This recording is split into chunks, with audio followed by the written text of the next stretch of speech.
This workshop, I am sure, will benefit many teachers, because we often look at students as numbers in a class.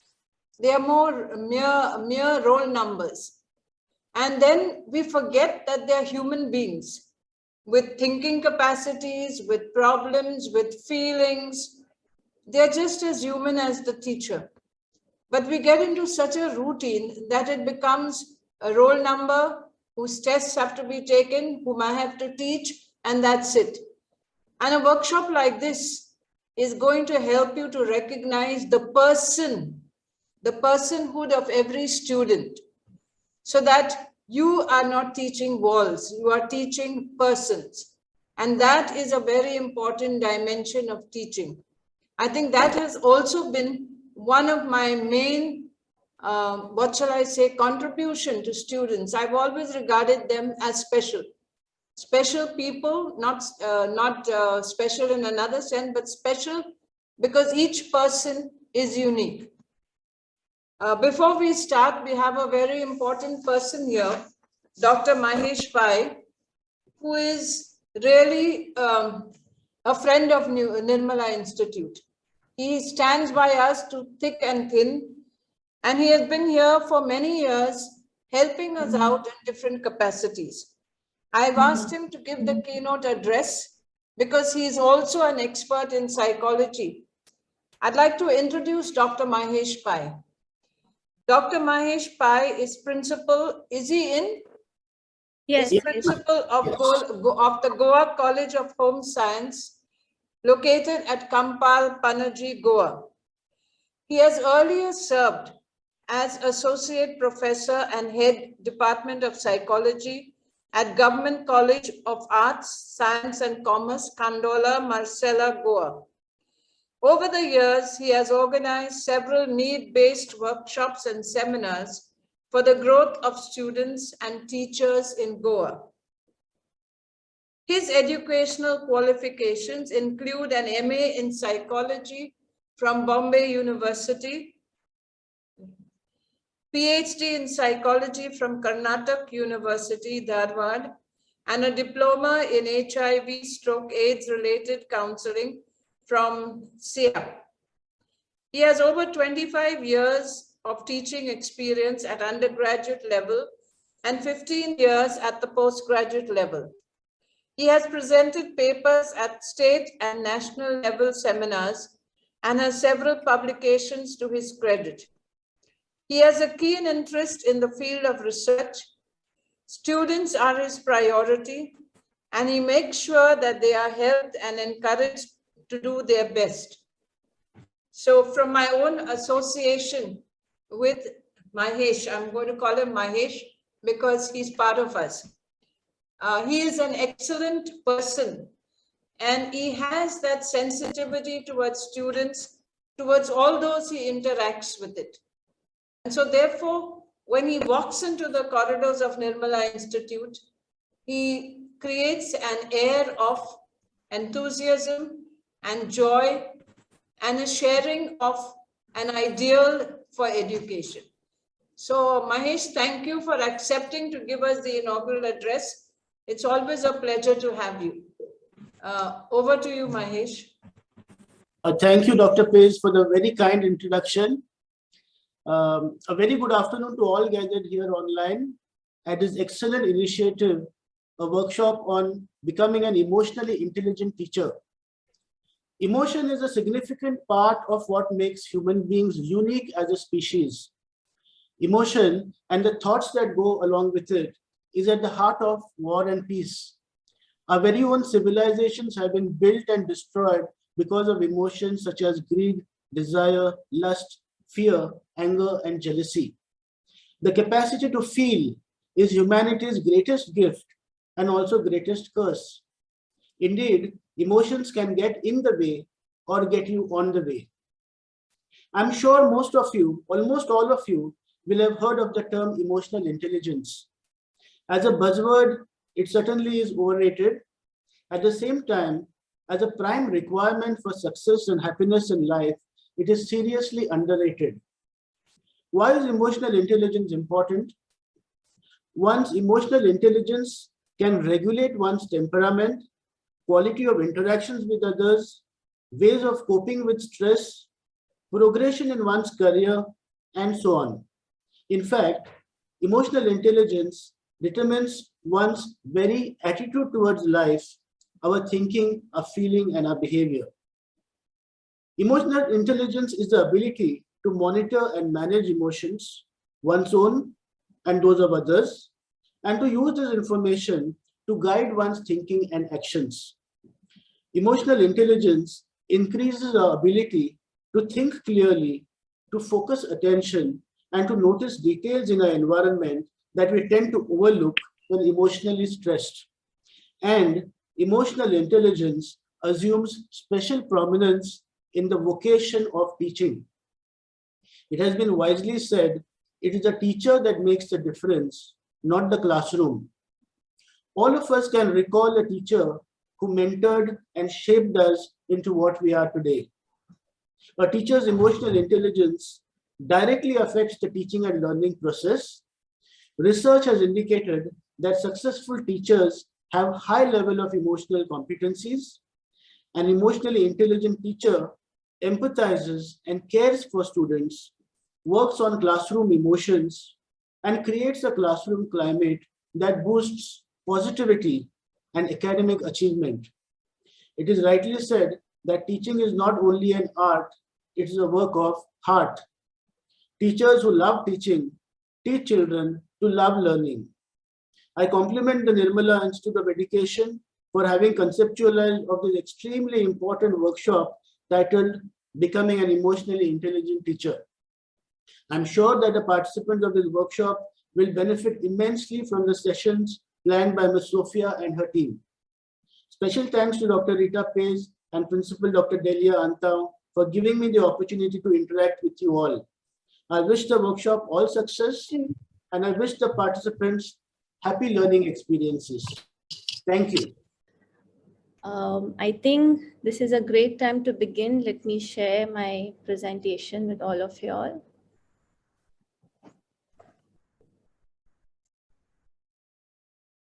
Yes.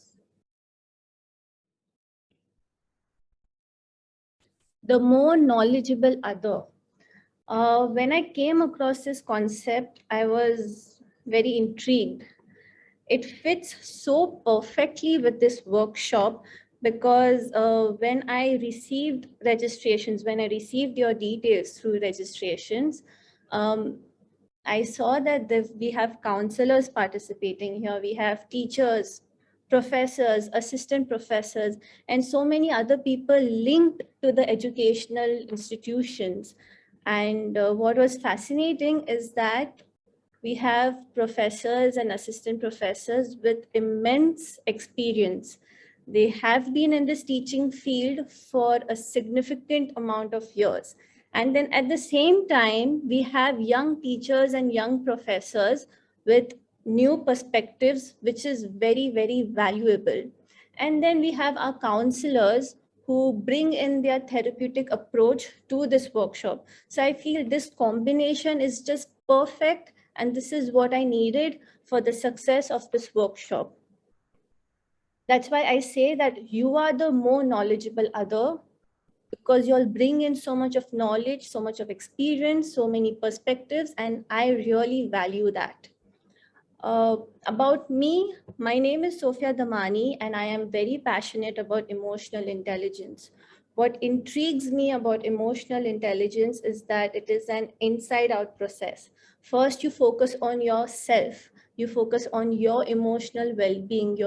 First, you focus on identifying your own emotions, regulating your own emotions, and then you learn on how to create that safe space for your students to be able to identify their emotions, to help them regulate their emotions through empathy, through kindness. And I feel this is just very beautiful, the concept of emotional intelligence. Why I started this is because the word becoming, I would like to emphasize on the word becoming over here, becoming emotionally intelligent. Emotional intelligence is not that there's a finishing line, you cross that finishing line and you are emotionally intelligent. No, it is a process of becoming. It is a lifelong process. And I feel this workshop is a great start to our journey in becoming emotionally intelligent. I think it was a month back or something, I asked one of my students, I asked one of who is from Nirmala's only, who comes for sessions regularly. And I asked her, why do you like this space so much? Like, how does this space, this counseling, how does this space make you feel? I asked her. To that, she replied, I can be who I am.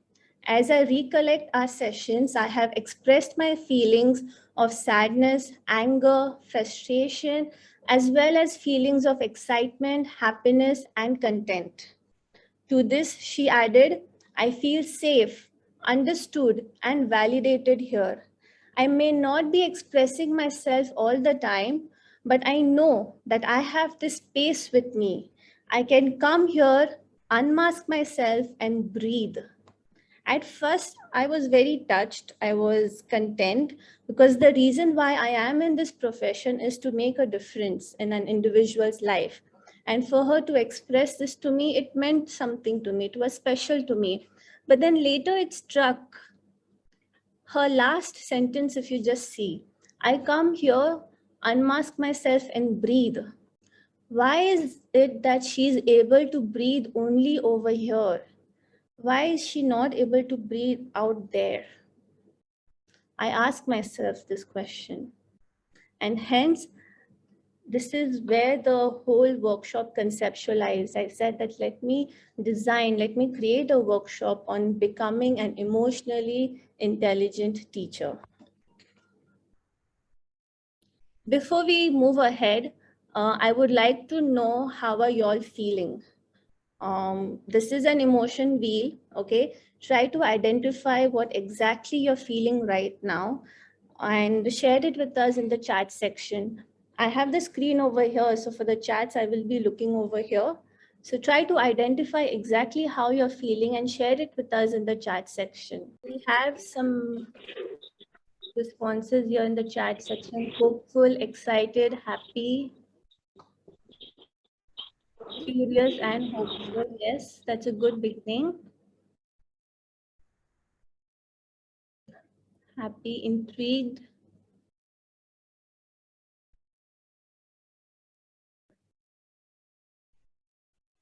accepted,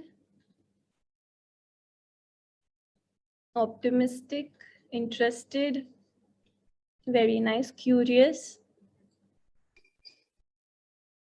happy, interested, excited.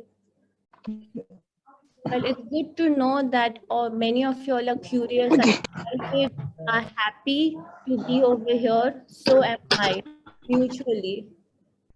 Okay, so let's first get our concepts correct, okay? Components of emotional intelligence. There are 5 components, okay? First is we have self-awareness, wherein you are aware of your emotions, you're aware of your strengths, your weaknesses, what triggers you, what makes you feel overwhelmed, okay? Then we have self-regulation. Once you are aware of your emotions, you are able to regulate them. When you feel overwhelmed, you can use techniques that are self-calming that will help you soothe yourselves, allow emotions to pass through and reflect before making decisions. Then we have motivation, wherein the way you face challenges, how you take one step at a time to move closer to your goals. You take time to celebrate your accomplishments, may it be the smallest accomplishments, but you take time to celebrate them. Now, self-awareness, self-regulation, and motivation are the intrinsic components of emotional intelligence. You could say this is the foundation of emotional intelligence. And on this foundation, we build on empathy and social skills. This is where using our own emotional intelligence, we are able to empathize with others. In this case, our clients, our students, we are able to empathize with them, be kind towards them, accept them for who they are, and at the same time, social skills, interact with them in a manner that they feel safe, they feel accepted, have meaningful conversations with them. So these are the 5 components of emotional intelligence.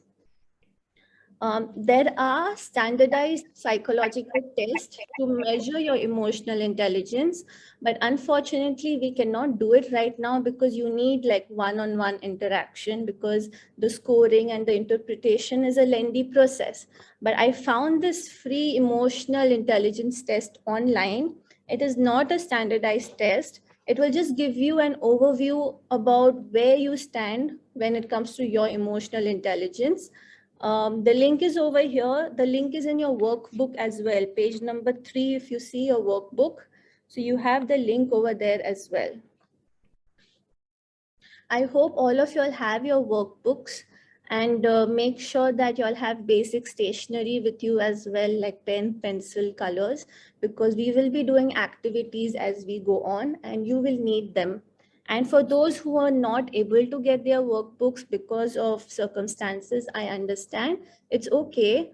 What you could do is make sure you have a notebook wherein you can write notes, and have a soft copy of the workbook on another device so that you can look at the PPT at the same time you can go through the workbook as well. So I hope you all have found the link on the workbook, page number 3. You all can answer this questionnaire later on after the workshop. Let's move on.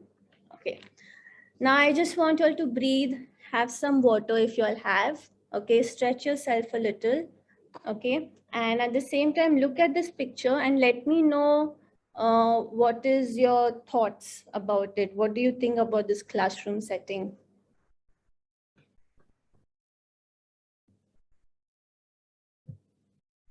What do you all feel? So we have a teacher over here who is teaching, who is doing an excellent job, okay, of teaching, okay. Then we have a student over there on the first bench, looks very naughty. Students are not interested in teacher, okay. What about the student on the first bench, green t-shirt with a paper plane and a paper ball in his hand? What do you think about that student?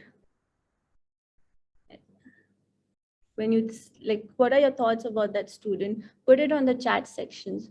No rapport with the teacher, different moods, jolly, emotions of the students, yes. Active boy. I'm really happy to hear these words, trying to gain attention, yes. Not interested, play mode.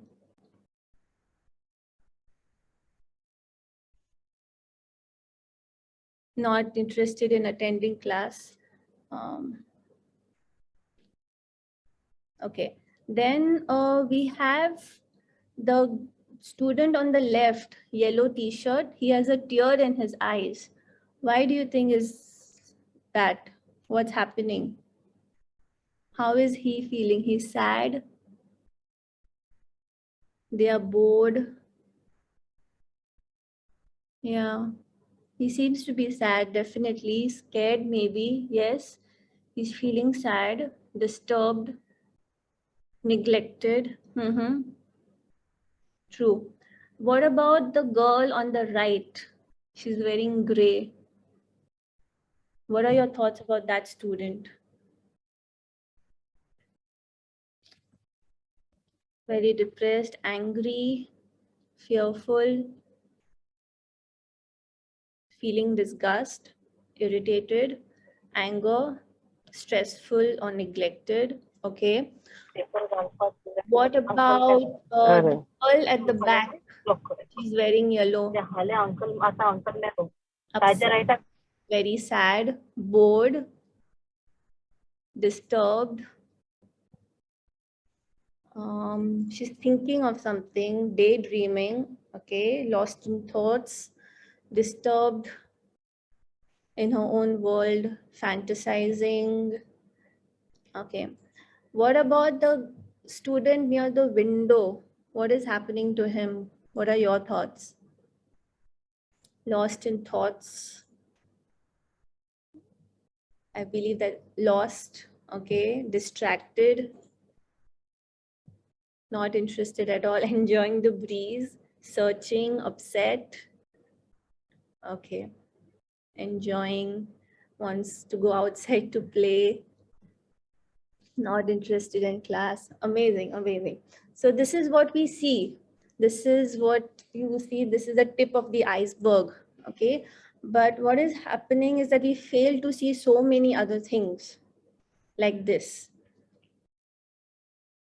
What is beneath the iceberg? Now you see the teacher is doing her thing, she's teaching, but then she has so much going on in her mind. I have not been spending time with my son. I'm not a good mother.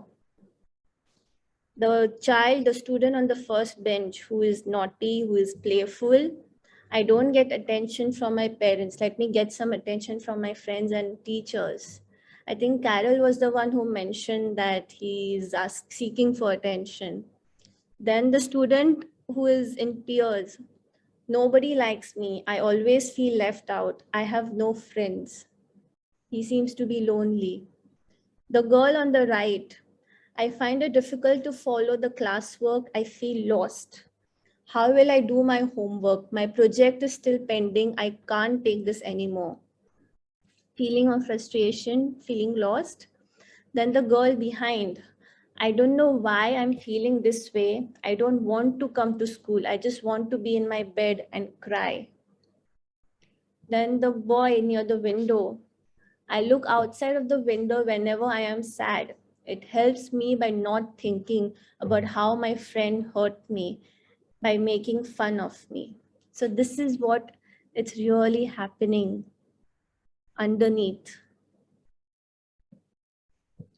It's difficult for me not to worry what the students and the teachers are going through in these chaotic times. Especially the pandemic has been difficult for so many. I know of students and teachers who have lost their loved ones, who have lost their family members, who have lost direction in life, who have lost their purpose in life. They have financial difficulties, they have physical health problems, but still they just get up, come go to work. Students, they still do their classwork the way they can. Unfortunately, they are not getting that space to grieve, to process these emotions, to know like what is happening and how it is affecting them. And that is what concerns me, that they are not getting that space. And when they don't get that space to process these difficult emotions like grief, frustration, loneliness, what happens is that these emotions are bottled up, they are suppressed. Okay. And these suppressed emotions are like baggages that they carry. It is a burden that they carry for a very long time in their lives. During registration, many of y'all asked me like, what is the connection between EQ and success? Well, here is your answer. If you have so much baggage, if you have so much of suppressed emotions in you, how will you able to work towards your academic goals? How will you be able to work towards your professional goals as a teacher? It's going to weigh you down, right? How is it possible? You have this energy in you. So much of your energy is going in suppressing these emotions, in dealing with these difficult emotions. You have very little energy remaining to work towards your professional goals, to work towards your academic goals. And this is very unfortunate. That's why we are here. That's why we are attending this workshop, because you and I believe that all teachers and children deserve to be taught emotional intelligence skills in their daily lives. It is an essential skill which cannot be compromised. There is an opinion out there, okay, that I agree that emotional intelligence is important, but surely you are talking about personal qualities which you either do or do not possess. It cannot be learned. Intelligence are skills that can be learned. I am convinced that EQ, emotional intelligence, can be learned. You have the capacity to learn emotional intelligence. Emotional intelligence is about being aware of your emotions, being able to regulate your emotions of yourself and of others, in this case, your students. So this is a myth that we do not agree with. Now that we know what emotional intelligence is, right? I have a question for y'all. How many of the teachers over here believe that you practice emotional intelligence in your classrooms? You're aware of how your students are feeling, and you give them the safe space, you validate their emotions, you accept them. How many of y'all over here feel that you are practicing emotional intelligence? It will help me to gauge like where do we stand and from where do I need to start. On the chat box, if y'all do, put a thumbs up or just say I do, then we would know. Thank you for your honesty, Sonia. Okay, Sandra, Carol, you all do great, great. To some extent, yes, I do. Only complete syllabus. Yeah, that is the expectations that the teachers have, right? I will be going to that next now. Sometimes to some extent, I try but find it hard. It is hard. Yes, whenever needed. Sometimes, to some extent, sometimes. Okay. It's good to hear that to some extent you all do. Yes, in pandemic times, it's difficult to y'all. To some extent, you all do. Some of y'all are honest, and I appreciate your honesty. It's good to hear your responses. But you know what?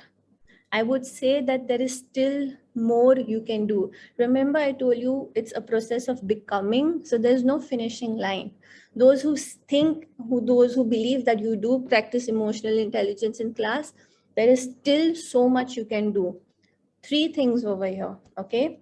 First thing is that emotional intelligence is supposed to be an essential component. It is not an extra skill that the teachers should possess. No, it is a fundamental component. Just like you have, teachers need to be expert in the subjects, just like teachers need to know their teaching methods, same way they should be emotionally intelligent. These 3 components, subject expertise, teaching methods, and emotional intelligence, all 3 are very, very important. Emotional intelligence is not an additional skill. It is a fundamental, essential skill for a teacher. This is where we begin, okay? Second thing is that we need to deliberately use emotional intelligence in our classrooms. Have that intentionality is the word over here. Now, in a previous slide, I asked you all, how are you feeling? Identify your emotions. That was my intentional effort to know how you, as my participants of this workshop, are feeling. So make such intentional efforts in your classroom also. That emotion wheel, you'll find it online, many versions. Just Google emotional wheel. You'll find so many of them. Pick one. Apart from this, what else can you do? Your vocabulary. In your teaching, use the vocabulary connected to emotional intelligence, like feelings, self-awareness, self-acceptance, self-compassion. Use these words in your conversation with your students.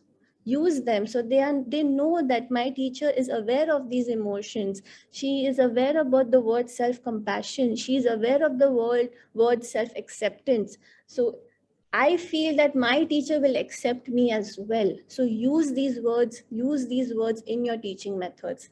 Third thing is equitable attention. I use the word equitable here, not equal attention. Okay.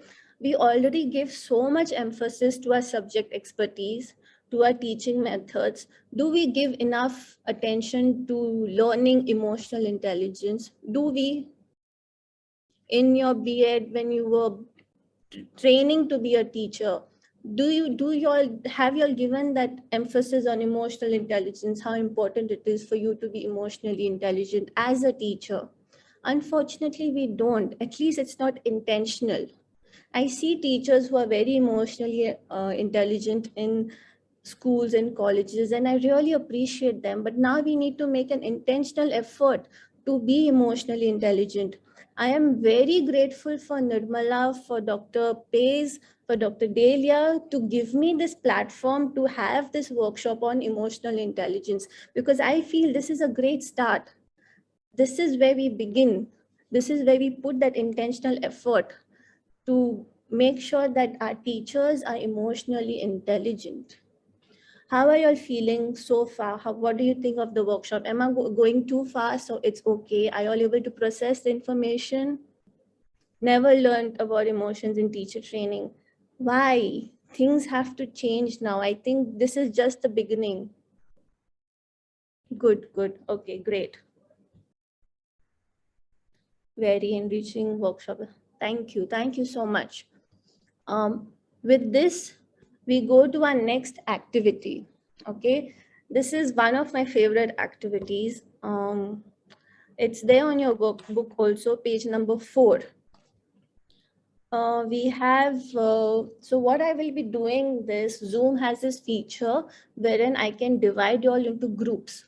So we have around 211 participants. Wow. So I'm going to divide you into groups of 10. Okay. In those groups, I want you to think of a good teacher whom you have encountered in any context when you were a student. In other words, who is that favorite teacher who was your teacher in your school or in your college, who is still stuck with you, who is still your inspiration, that one special teacher who you have that you look up to? Who is that one special teacher who has made such a big difference in your life? Okay, think of that one teacher that you know, that is very close to your heart. Okay, do you have someone in mind? If yes, just put it on the chat. Can you all think of that one teacher who has made all the difference to you? Okay, great. Now that you have that one teacher, I will be breaking you all into groups, and I want you all to talk about that teacher. What words and phrases capture what was good about that special teacher that you have?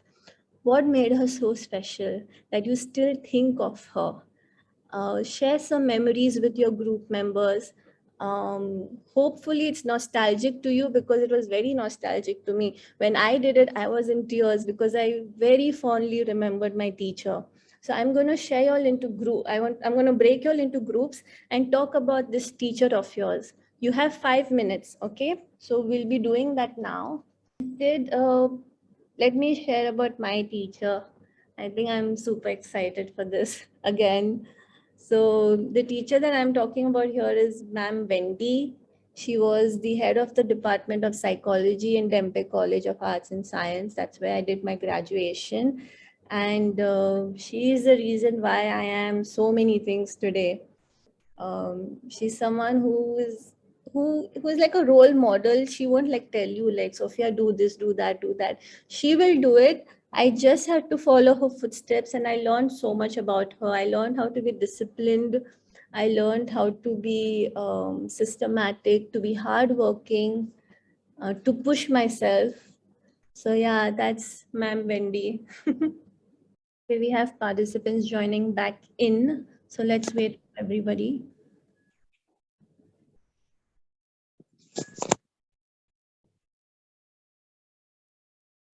How was it for you all?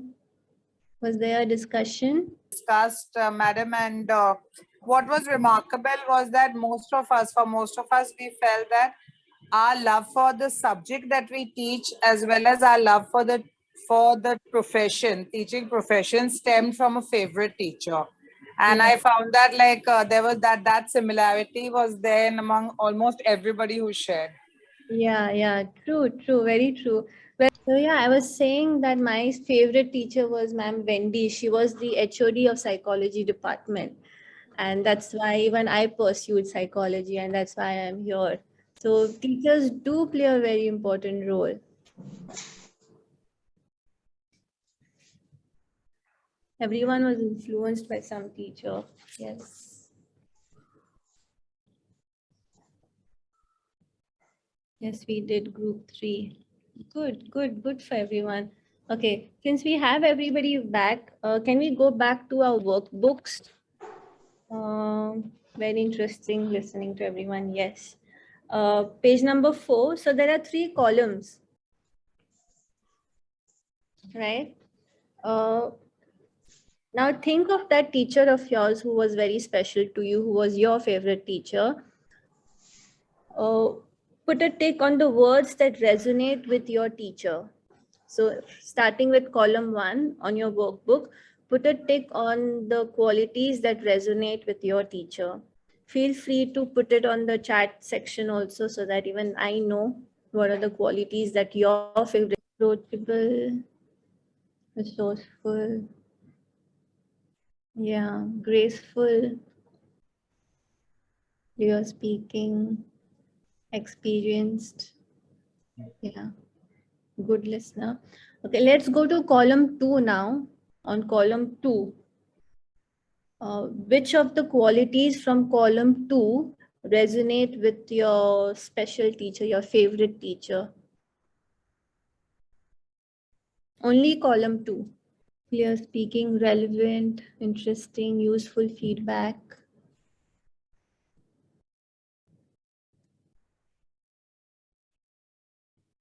Okay, now let's go to column 3. Okay, go to column 3, and which of the qualities did your teacher have from column 3? Approachable, good listener, positive, approachable, demonstrates empathy, respectful, positive, good listener. Wow. Approachable, good listener, open, demonstrated empathy.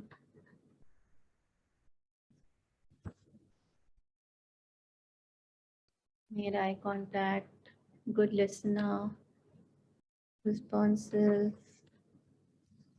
I can see you all putting tick on the screen. That's also fine. But make sure you all remove it, because it's going to be carried to the next slides. Approachable, positive. Sister Elvina. Okay. Great. So now column 1 that we saw, expert, knowledgeable, authoritative, and so on. Can you all hear me? Okay.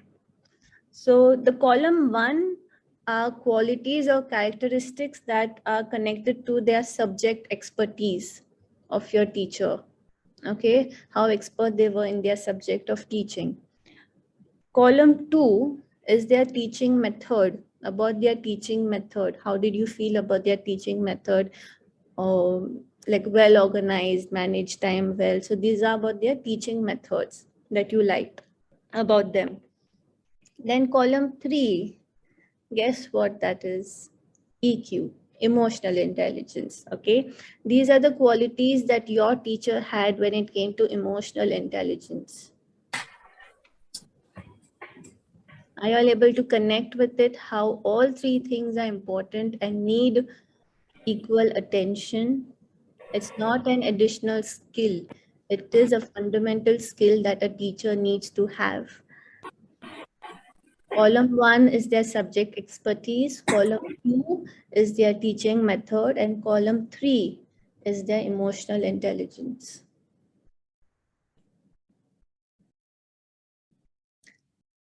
Now let us reflect, okay? Which words and phrases from the list above from these columns would people or students apply to you? Can you all in your workbook or on the chat section share that as well? Now these qualities that you'll see are from column 1, column 2, column 3. What resonates with you as a teacher?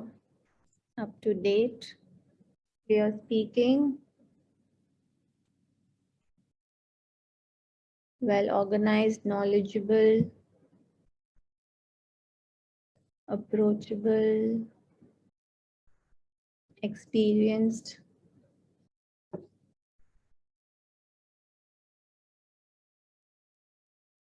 Yeah. Empathetic, resourceful, attentive,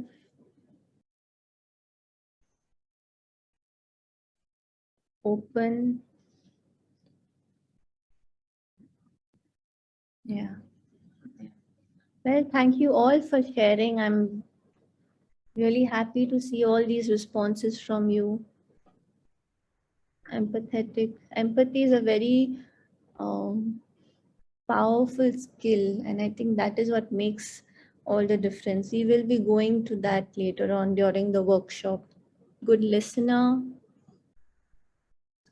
open, knowledgeable, clear speaking. Okay, great. Thank you all for sharing. What can teachers do to support emotional development? I have 6 points over here. It's there on your workbook as well on page number 5. Go through this. This is just like 6 points, is just like a gist of what we'll be doing now in the workshop. So this is just an overview for you. Let's dive deep now. Page number 6, becoming. Do you all have your workbooks? Are you all on page number 6? Okay, go to page number 6. There is a tale of 2 classrooms over there. Okay, I'm going to read it out for you. Okay. Miss Walker and Miss Parker's classrooms were across the hall from each other, yet couldn't have been further apart in terms of being emotionally intelligent. Miss Walker always had a smile for her students and a welcoming gesture. If a child looked a bit down, she would take them aside and talk with them with respect and kindness. She was aware of her tone of voice, her eye movement and posture, and their effects on her students.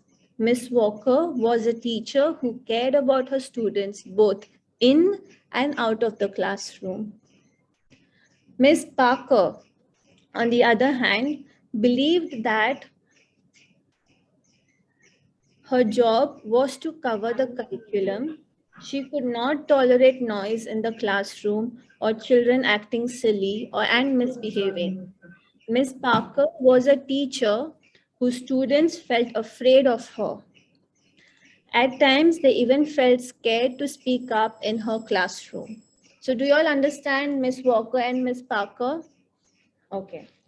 So Miss Walker was someone who had high emotional intelligence skills, and with Miss Parker had low emotional intelligence skills. A child,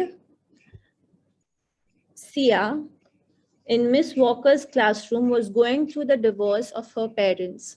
Sia started to withdraw and act quietly. Miss Walker quietly spoke to Sia in a manner that allowed her to open up. She took books out of the library for Sia about divorce and encouraged her to write about her feelings in a journal. Miss Walker kept in touch with both Sia's parents to make sure they understood the impact on her.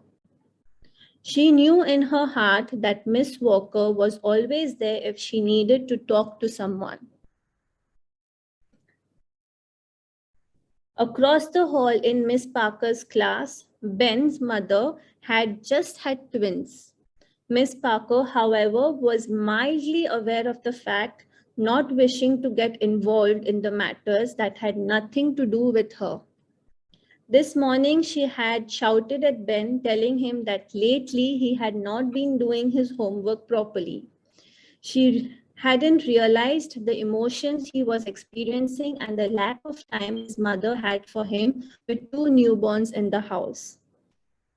Ben felt embarrassed and angry when she shouted at him and withdrew from participating in the class that day.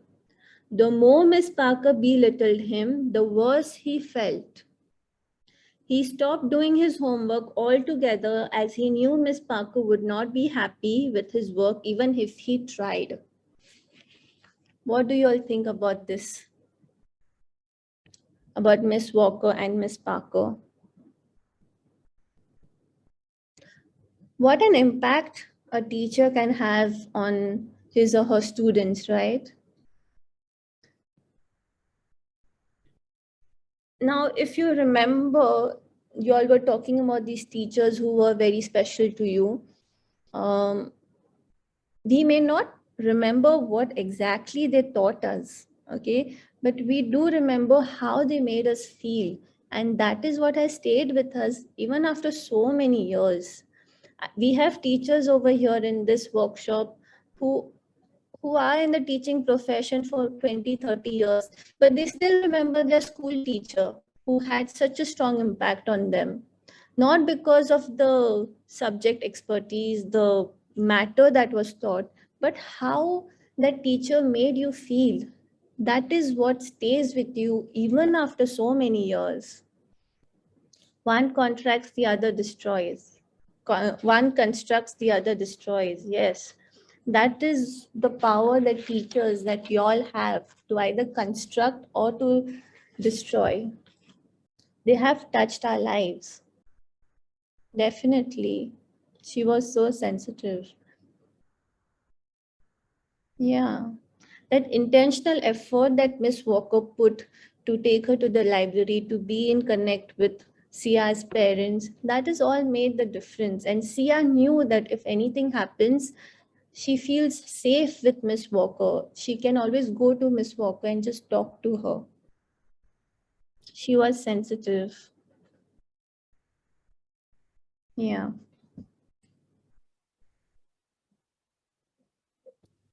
Moving on to self-awareness. Self-awareness is the heart of emotional intelligence. We will be spending a lot of time on self-awareness. Okay. Now we will understand self-awareness using 3 levels. Okay. The first is being aware of your feelings in relation to teaching. The first level is being aware of your feelings in relation to teaching. The second is awareness of your values and attitudes as a teacher. And the third level is awareness of your teacher's behavior and how others see you. So 3 levels of self-awareness, and we shall explore them. Can someone read this quote for me? Can you raise your hands so that then you can unmute yourself? Can someone read this quote for me on the screen?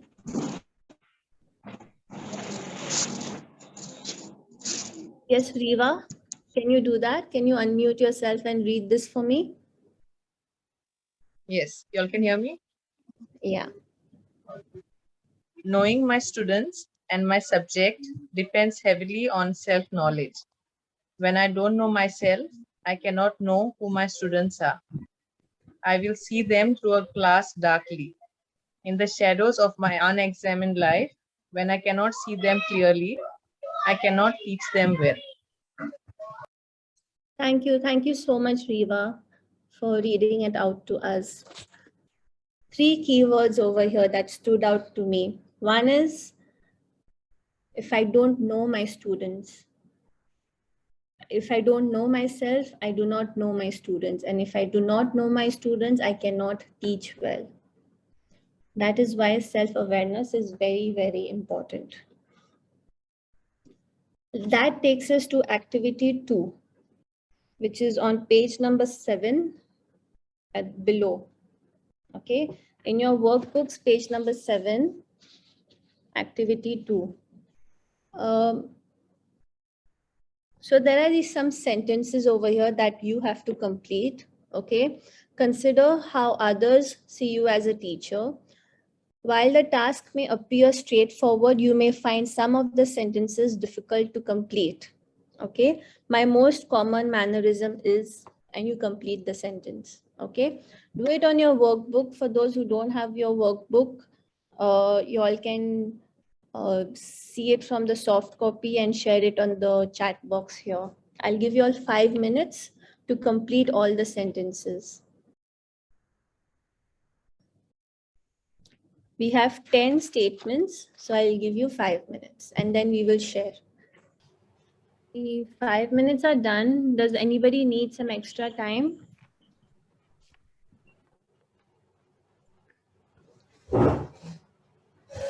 Okay, fine.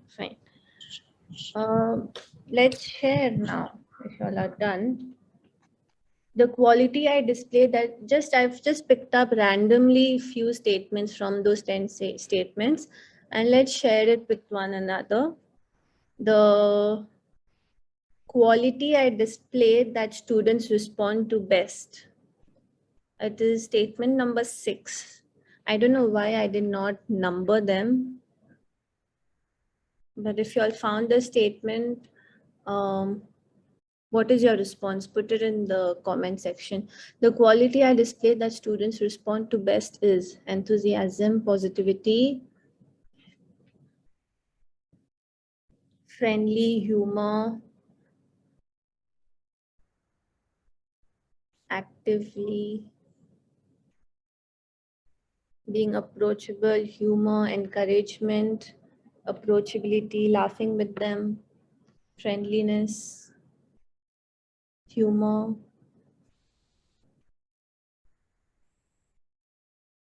friendliness, enthusiasm, good to know, ready to help, approachable, listening, responsive, understanding, nice. Okay. The next, freedom to speak, encouraging. Okay. The next phrase. Okay. The phrase I most commonly use. The next sentence, the phrase I most commonly use. It is the second statement. So far, so good.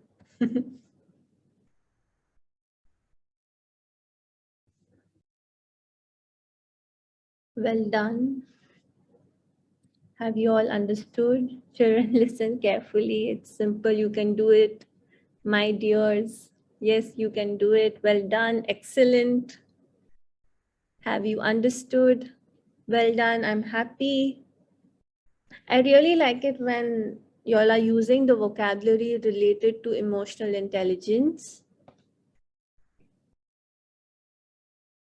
Please let me know if you haven't understood. Excellent. Perfect. Am I going too fast? It's good to know where your students are. Shall I repeat again?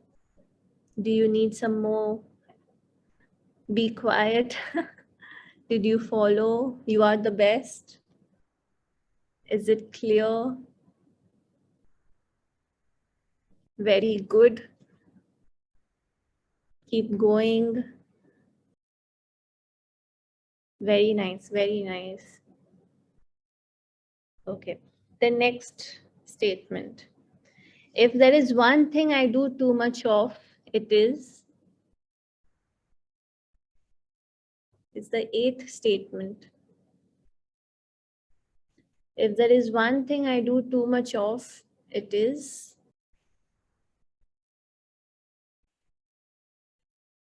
with respect of you being a teacher. If there's one thing that you do too much of in a classroom, it is expecting them to complete books. Writing exercise, elaborate on my. I joke a lot with my class. Walking up and down, too much instructions, repeating myself. Same thing, saying the word okay. spending time bringing clarity in a concept, drill and practice, too much written work, demanding participation,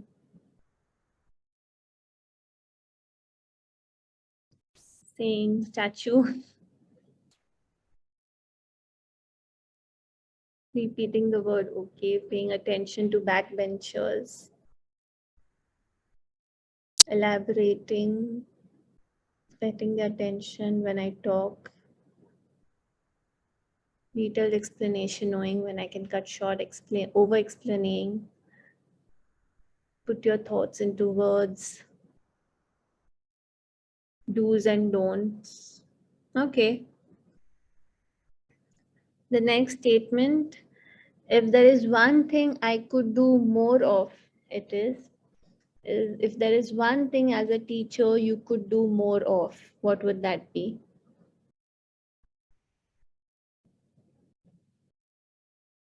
Activities, less talking, giving examples, more practice of concepts, listening, increase students' interaction, activities, give a lot of examples, understand their feelings, more activities, giving values, practical experiences.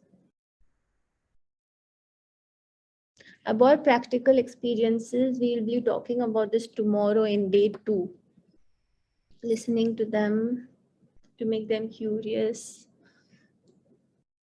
moral science, personal attention, more subject-related activities, yes. Okay, good to hear. Interact more, yes, great. No harm in telling that you love your students, giving each child equal attention. Nice, good to hear. Now, if you have the opportunity, consider a student or a colleague, ask them to fill up these sentences for you, keeping you in mind, because it's always good to have another perspective, and you can even know how accurately you know yourself. Okay, so if you have a colleague, a friend, or a student who is close to you, ask them to fill these statements, keeping you in mind. It would be interesting to know, like, how, in what ways it's different and in what ways it is similar. Giving each child equal attention. Great. So are we ready to move on? Okay, great. Again, feeling check. I think this is what I commonly find myself using in a classroom setting or in my individual sessions as well. How are you feeling right now? Identify these emotions, your emotions, and put it on the chat box so I know how you're feeling at this point in the workshop.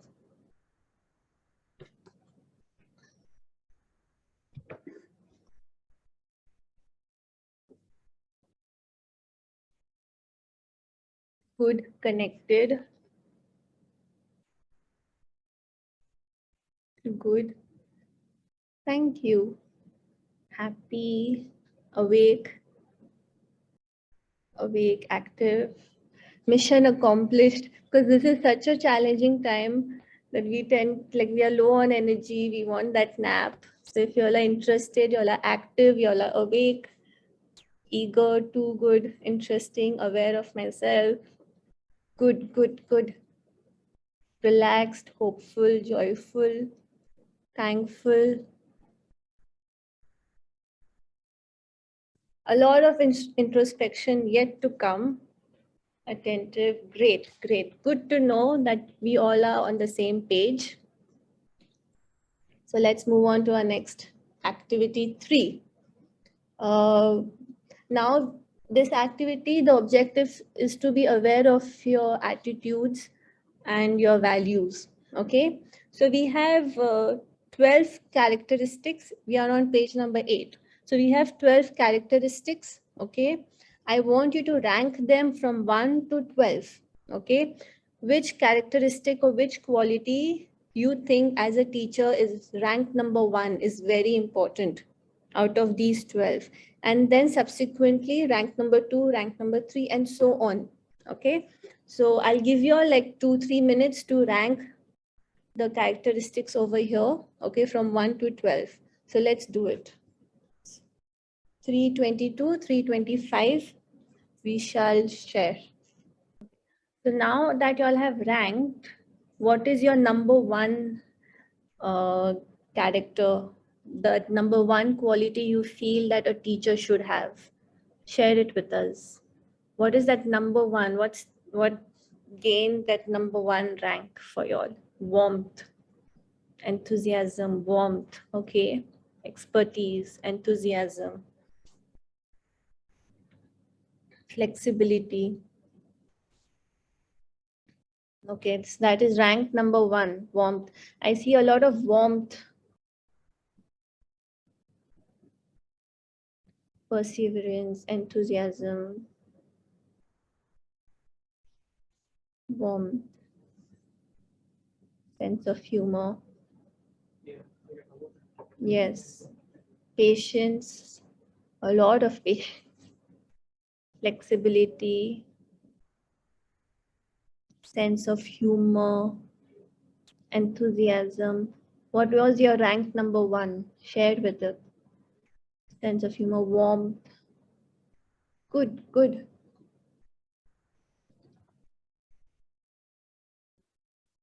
Why do you think this number 1 characteristic that you have, why do you think it is important?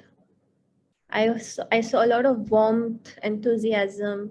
Why do you think this is important? Why is this ranked number 1?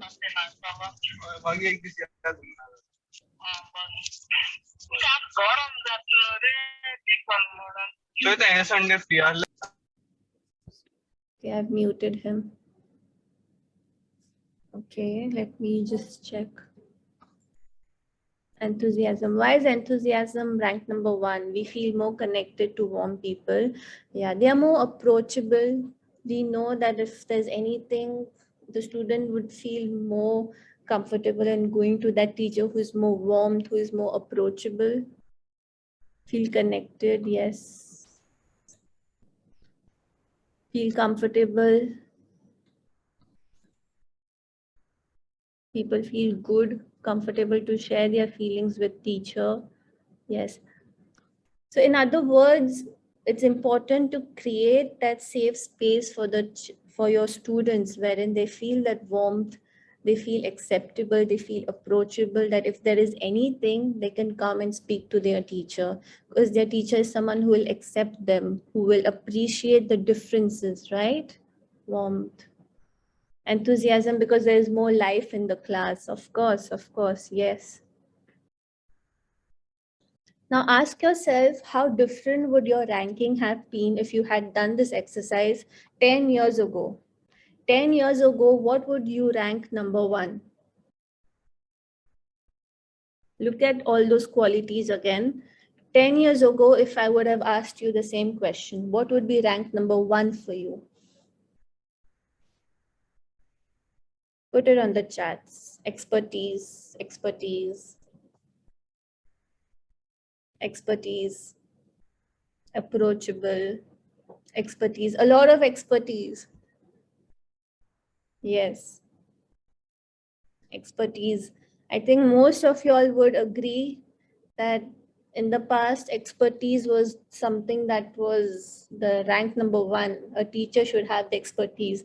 I would still agree with that. The teacher should have that expertise, but at the same time, teaching method and emotional intelligence, all 3, oh my God, what a teacher would that be, right? A teacher who is expert, a teacher who is able to connect with their students, and a teacher who is emotionally intelligent.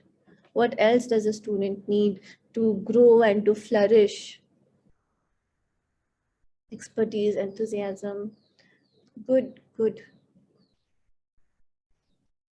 Yes, thank you for sharing. Thank you for sharing your responses. Let's move on.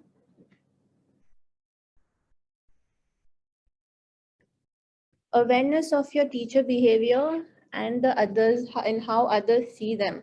So self-awareness had 3 levels. One is awareness of your own feelings. Second was awareness of your values and attitudes, which do change with time. And the third one is awareness of how your teacher behaviors and how others see them. In other words, awareness of how you are and how your students perceive you. Okay, basically how students perceive you.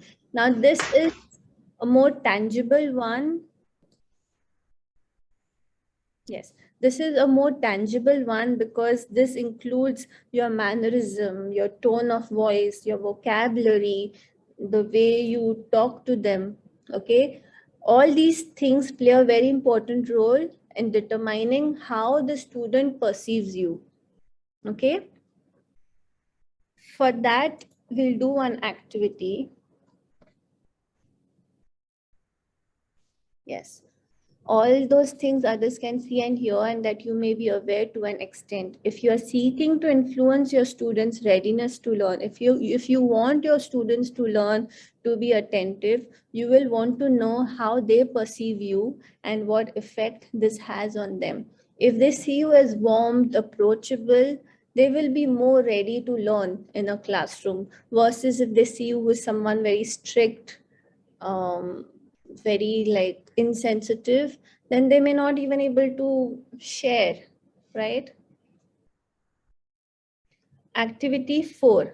So in your workbooks, there is an error. It says activity 3, just correct it. The numbering is wrong from now onwards. So this is activity 4, drivers. Okay. So drivers is a concept used in transactional analysis. Transactional analysis is a therapeutic approach in counseling. So I have a reference book for that, which is in the reference section. I have shared with you in your workbooks. I will be showing it to you over here as well. Now, why are we talking about this over here is because often we are unconsciously acting in response to messages that we pick from early childhood.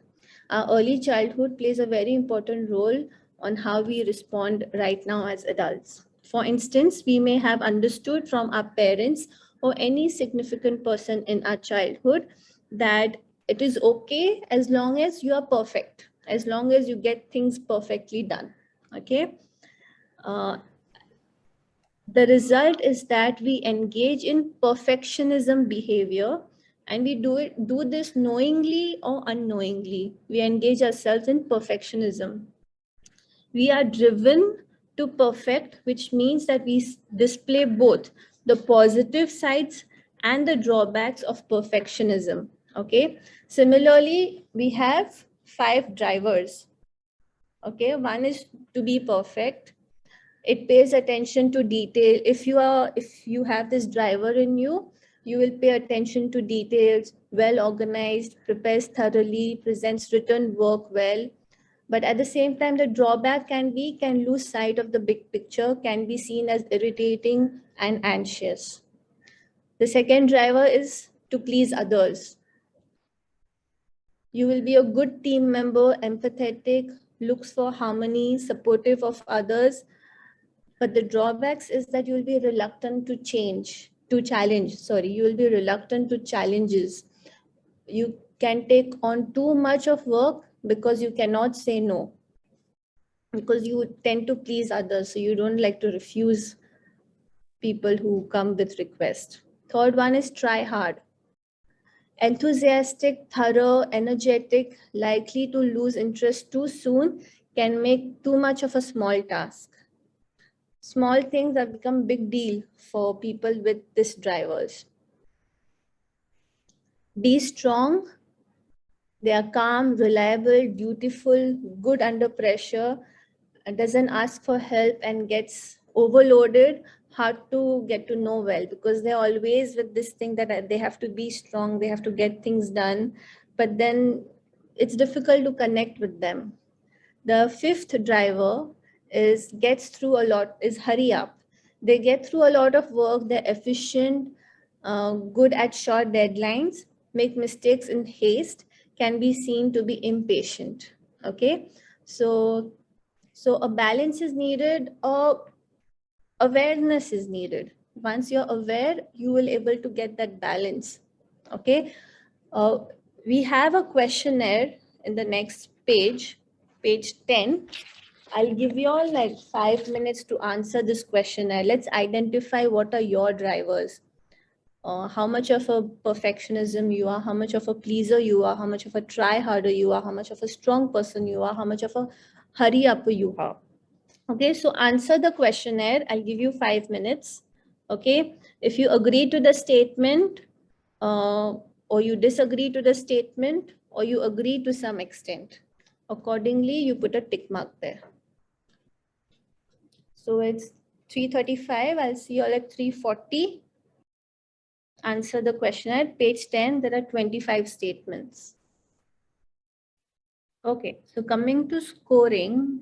So where you have put agreed, you score, you give yourself 1 point. Agree to some extent is half a point, and disagree is 0 points.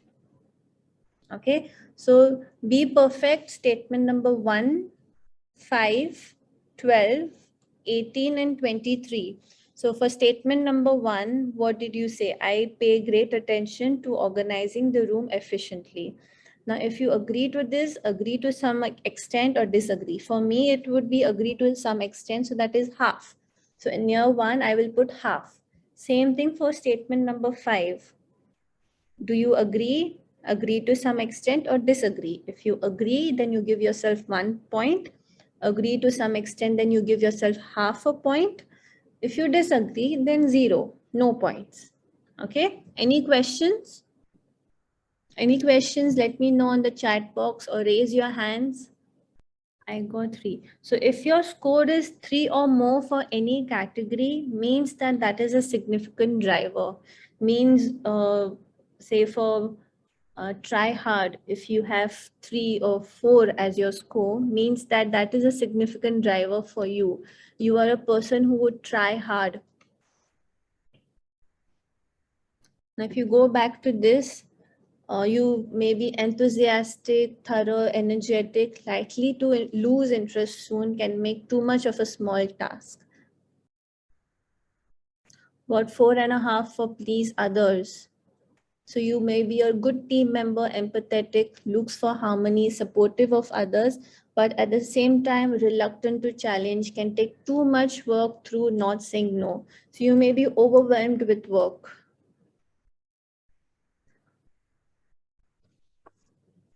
Be perfect, please others, and strong. So this is a good way you can be aware of yourself.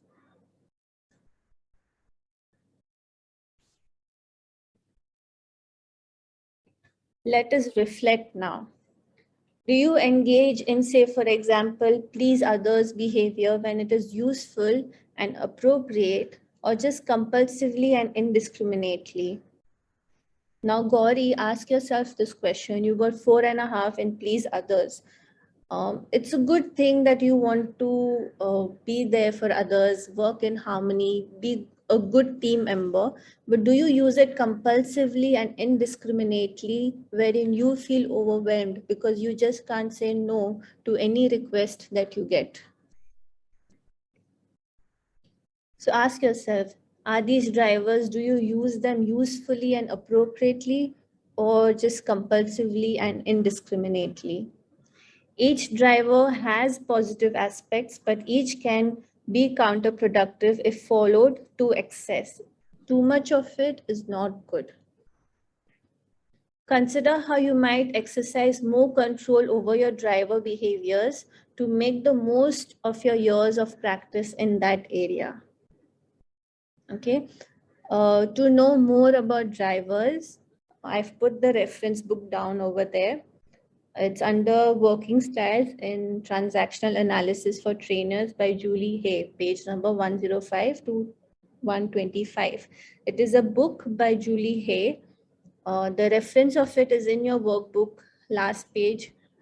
See if you can get a hand on this book. There is information online as well on Google. So if you are more curious to know about your drivers, you can do more research, you can do further reading on it. Does anybody need more time in scoring and reflection? Because reflection is also important. Or can we move ahead?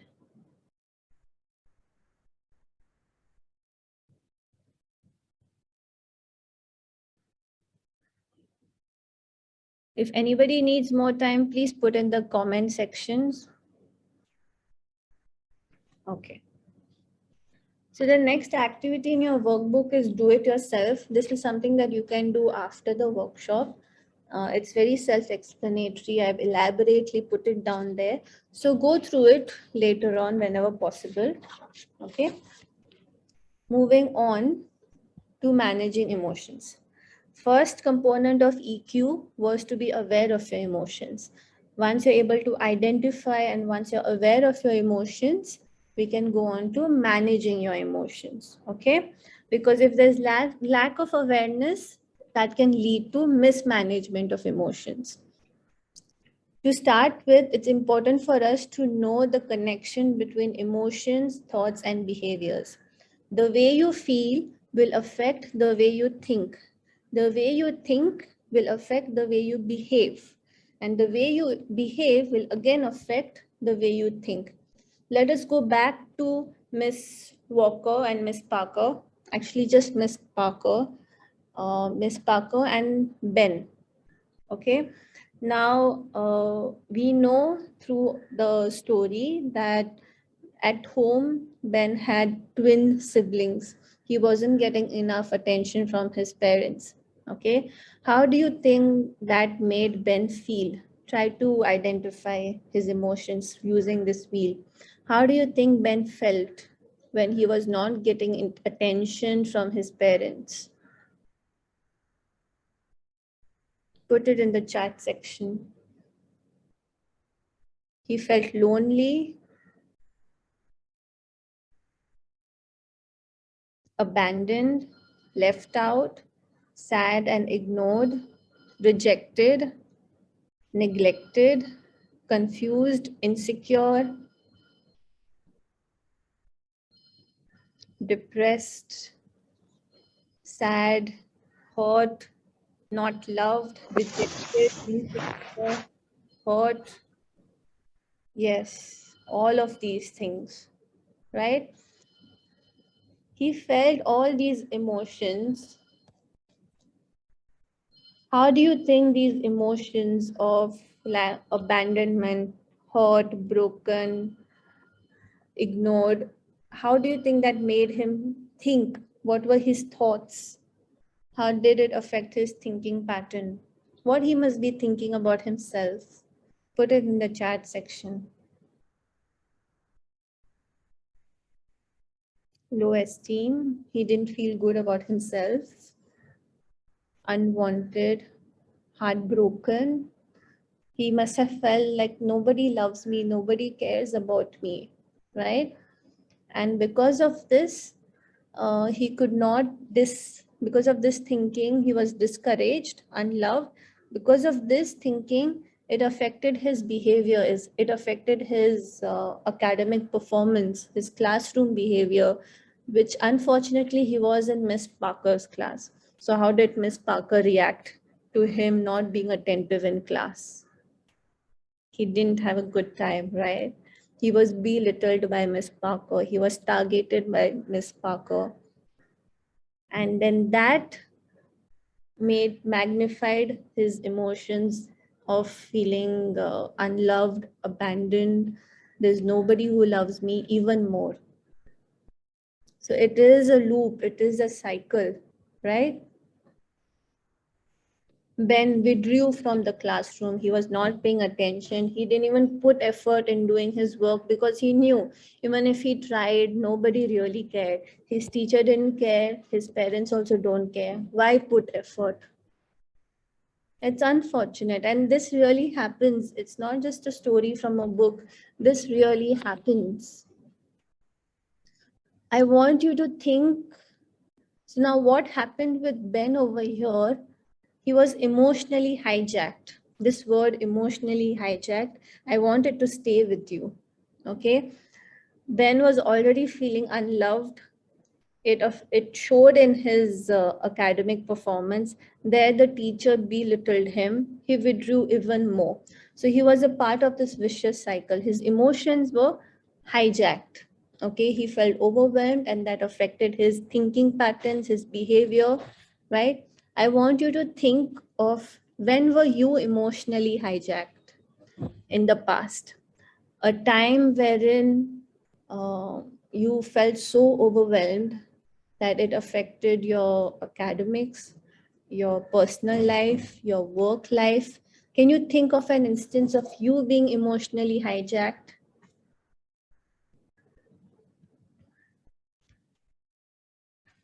How did you feel when you were emotionally hijacked? Identify those emotions. How did you feel?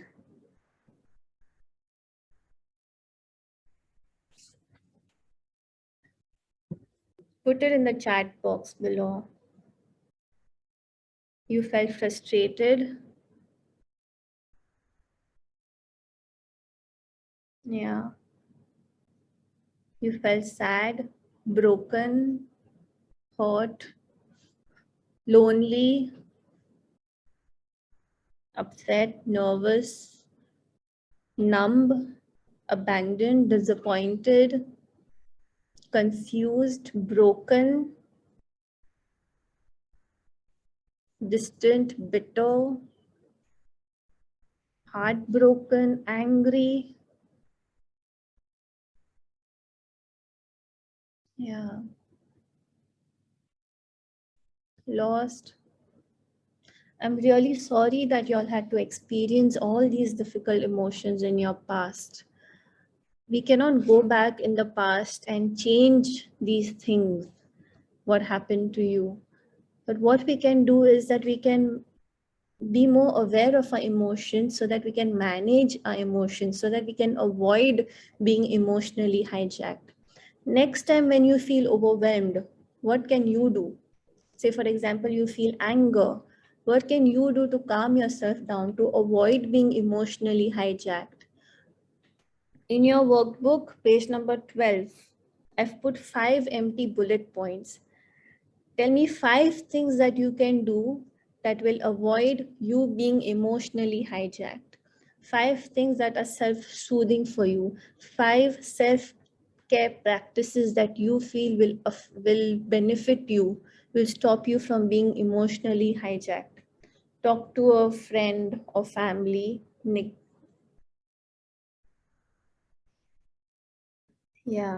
Neglect. I'm sorry you all had to feel all these emotions. You could not pray, yes. Share with loved ones. Talk about what I'm feeling to someone. Read books.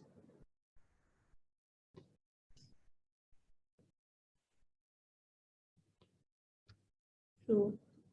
What else can you do to avoid feeling emotionally hijacked? Listen to music, pray, ignore, cry. Yeah, crying is good sometimes. You need to let go of those bottled emotions. Do art. That is something that helps me as well. Talk to your beloved one. Just sweat it out. Write what you are feeling, speak it out. Yeah. What personally works for me is that I need some time off so that all this chaos, all that anger, frustration in my mind just calms down and I can see things more clearly, and then communicate and process the emotions, because I don't want to suppress my emotions. It's just too emotionally taxing for me and for you to just suppress and bottle your emotions. Talk to someone. If you don't have someone, speak to your counselor, your school counselor, your college counselor. Or I can later on, you can connect with me. I can give you contacts of psychologists, of therapists who can take you, who can help you out in processing all these difficult emotions, so that that baggage in the past You don't have to carry it forward. You can let go of that baggage. Do something you like, share with your close friends. Yes. So make sure you have this toolkit with you of 5 things that soothe you, that will avoid you being emotionally hijacked. So it's kind of a toolkit. Next time when you feel overwhelmed, think of this toolkit. Note down, and journaling helps, listening to music helps, praying helps. Great, great. So now you have a toolkit, what you can do to avoid being emotionally hijacked. Okay, keep this toolkit with you, carry it with you. Take a bike ride, yes. Great, great. So let's move forward. That was late. Okay, motivating oneself. We all have dreams, we all have goals to achieve, but the way we march towards these goals might vary greatly among individuals. There are some characteristics of self-motivated people on page number 12. 9 qualities are there. Go just quickly glance through it and tick mark. What resonates with you? Which of these qualities do you have, do you possess? Page number 12. When it comes to motivating yourself, it happens when teaching becomes a passion, not just a profession. Enjoying what you do is something that we owe to ourselves. And good education is something we owe to the students we teach. Read that again. Take a screenshot of this. Make sure you remember this. Enjoying what you do is something that we owe to ourselves, and good education is something we owe to the students we teach. You take any job, be it a teacher or any other job, okay, when that job is connected to your passion, is connected to your identity, you are self-motivated. Okay, my identity is that my name is Sophia Damai, I am a female, I am an Indian, and I am a college counselor. Being a counselor is connected to my identity. Just this connection makes me super self-motivated that I have made this workshop for you all, because I know how important this is. And you know what? The most valuable asset that you have, the most strongest skill sets you have, is your emotion and your love for your students. If you can give that to your students, then they will thrive, they will flourish. I can assure you about that. All they need is for you to be emotionally available for them, to show them the love, to make them feel that they are accepted, that they are cared about in this school, in this class, and they will flourish. Now, what is your thinking? You as a teacher, what is your focus?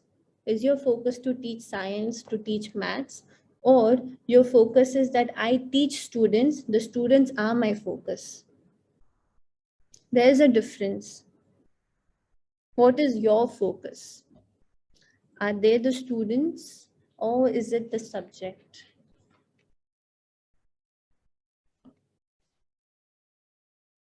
Professional development.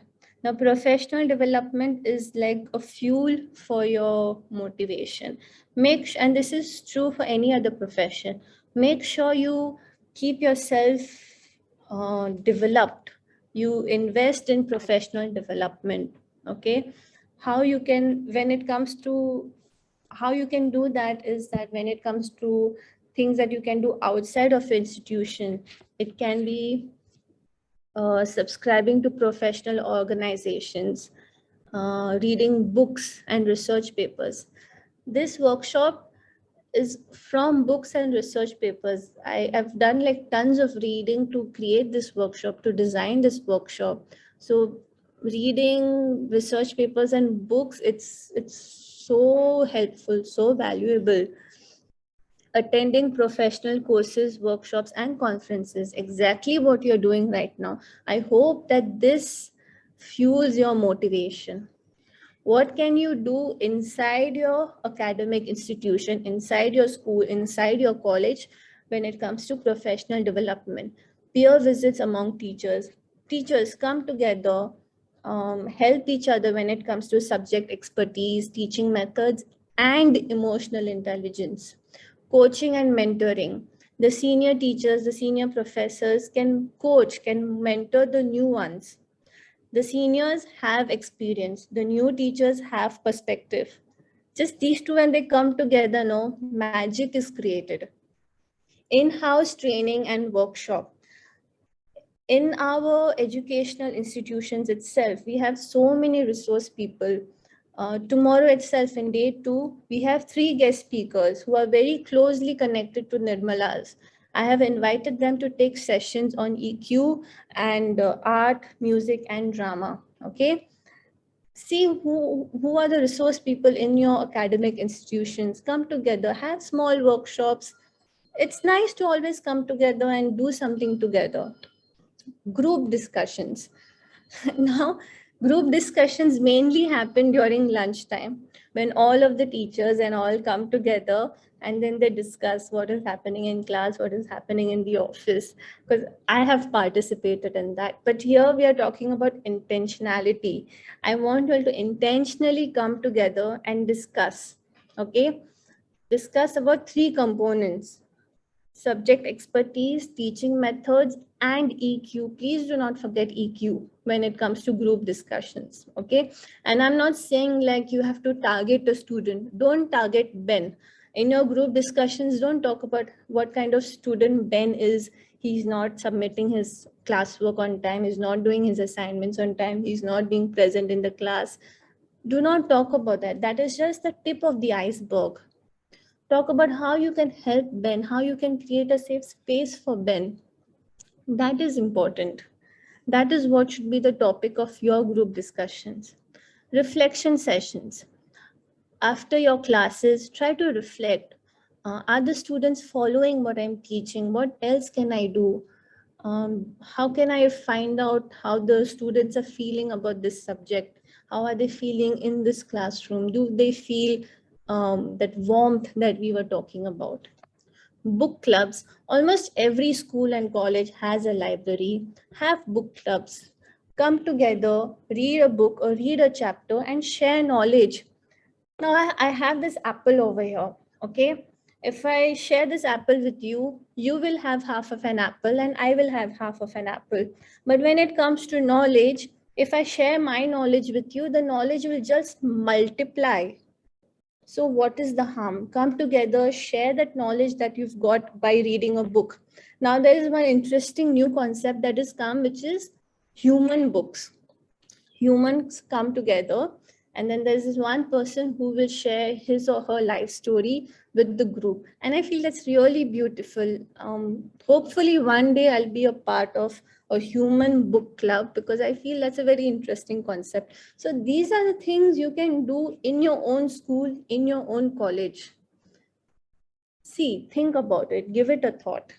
What can, like, how you can contribute to your professional development. Yeah, it's a very interesting concept, right? The human book club. Okay, so on this, so we've covered the 3 components of EQ so far: being aware of your emotions, managing your emotions, and motivating yourself. These are the roots. Okay, now the next is empathy and social skills that we will talk about in our next segment. Take a 10-minute break. Okay, take a 10-minute break, stretch yourself, have some water, have some snacks, because I've carried my snacks. I'm going to snack. If you have any questions, put it in the chat box. Okay, when we come back from a 10-minute break, I shall answer them.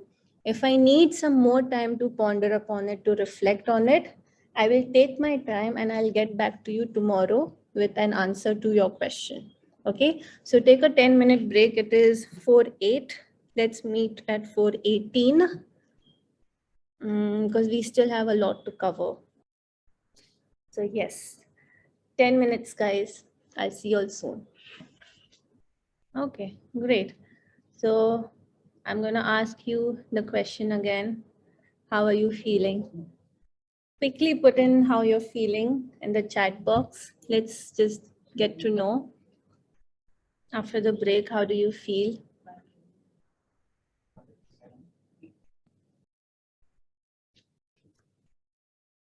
Great, content, happy, nice, fresh, interested, good. Okay, okay, okay. Good, good, good.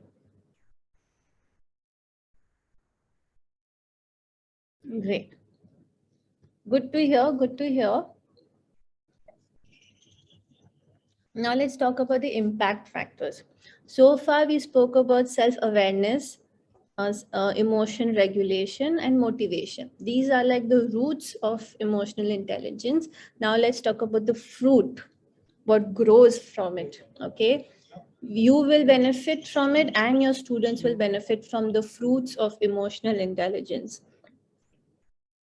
So it's all about, when I talk about impact, it's all about care, making your students feel like that we care for them, making them feel safe, making them feel valid. Your emotions are valid, what you're experiencing.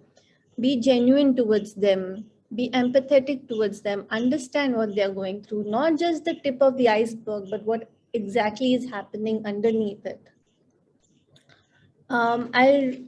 I really like this quote from Aspie and Roebuck. It's on your workbook as well.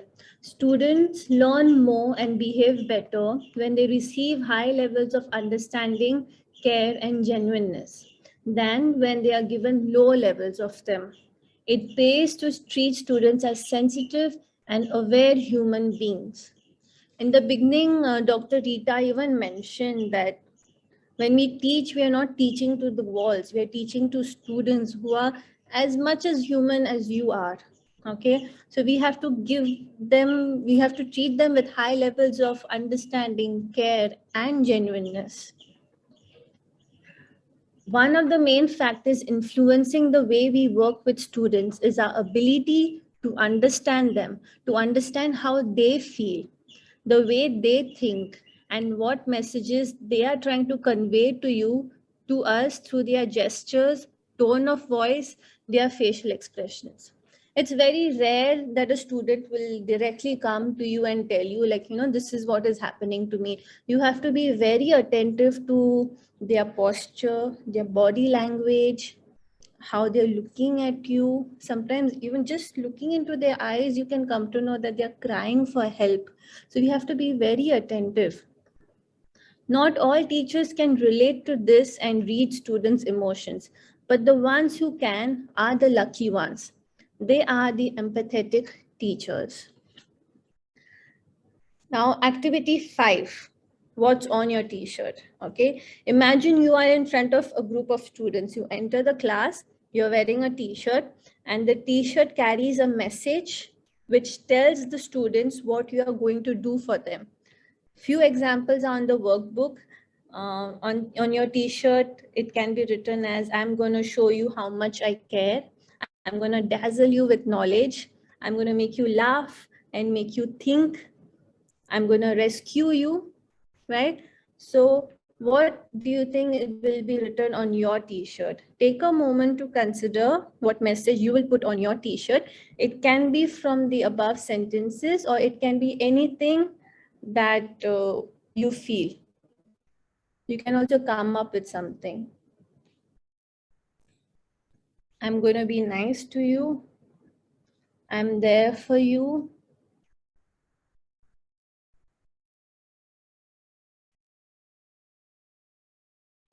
What would you write on your t-shirt? What, I'm here to bring you the best in you. I'll make you laugh and think.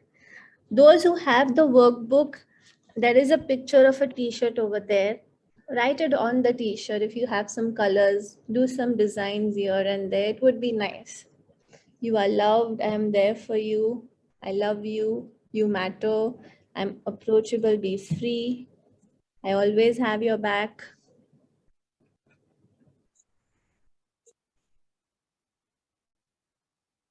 Be nice to you. Yes, I understand you. Now think, how do you think that your message will make your students feel? Would they feel relieved? Would they feel frightened? Would they feel pressured? How would your students feel after they read what is written on your t-shirt? I'm there for you. I'm always there for you. They would feel relieved, good, happy, valued, happy, loved, calm, secure, loved, feel accepted. Yes, definitely. You feel more confident, protected, understanding. They are not alone. I care for you. Good, good. Now, how will that feeling affect how they relate to you? Now that they feel comfortable, they feel relaxed, they feel accepted, how do you think will that affect your relationship with your students? It will be more comfortable, they'll feel more open, connected, that's the word. Free, more friendly, the relationship will be more friendly. They wouldn't hesitate to share their problems. Yeah. Connective, obedient, express themselves freely, a sense of openness, warmth, right? Friendly. And them feeling this way towards you, how is it going to affect life? How is it going to affect their learning process now that they feel so much connected to you? How is it going to affect their learning process? More receptive, motivated, accepted.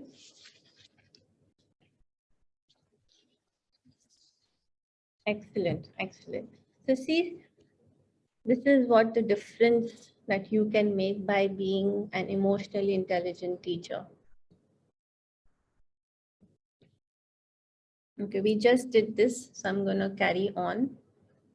Okay, the next activity, it's actually under do it yourself on page 15, but then later I realized that let's do it together. A little short on time we are, but I feel this activity is important and we need to do this together. Okay, so again, this is a concept of TA, transactional analysis. It's the same book that I had mentioned earlier. It's there on your references over here also. It's by the author named Hay. Okay, so we are going to talk about ego states. Okay, we will know your personal style through ego states, which is a concept from transactional analysis. A personal style describes how you are thinking, feeling, and behaving at any moment. There are three broad categories. We have P stands for parent, A stands for adult, C stands for child. Okay. Now the parent personal style, it is subdivided to critical parent, also known as controlling parent, and nurturing parent. Adult has no subdivision. Child has two subdivisions. One is adaptive child.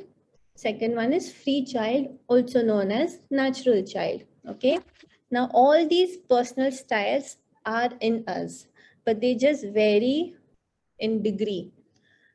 In some ways, you will be more of a, if you go, critical parent or a controlling parent is someone who is more disciplined, who has more like shoulds and must. The rules are there that you must do this, you should do this. Okay, someone who is able to guide you. Okay, nurturing parent is someone, is a part of you that is unconditional, more accepting, empathetic. Okay, then the adult in you is more rational. You analyze before making any decisions. The adaptive child in you is more, makes more emotional decisions based on past experiences.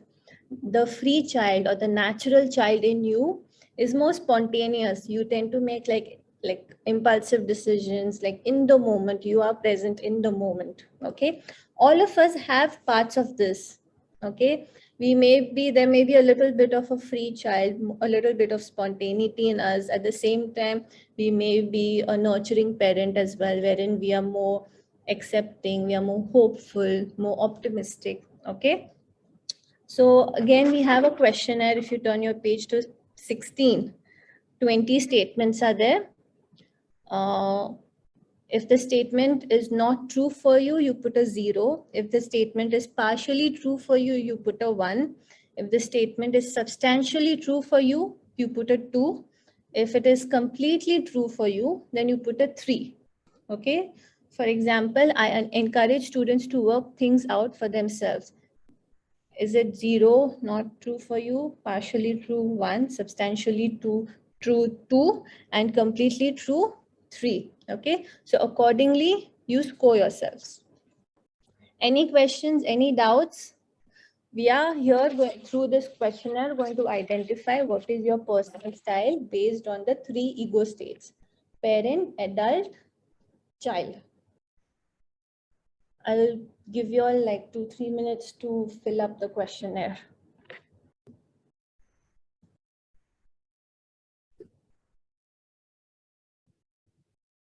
Okay, I'll repeat. So we have 20 statements over here.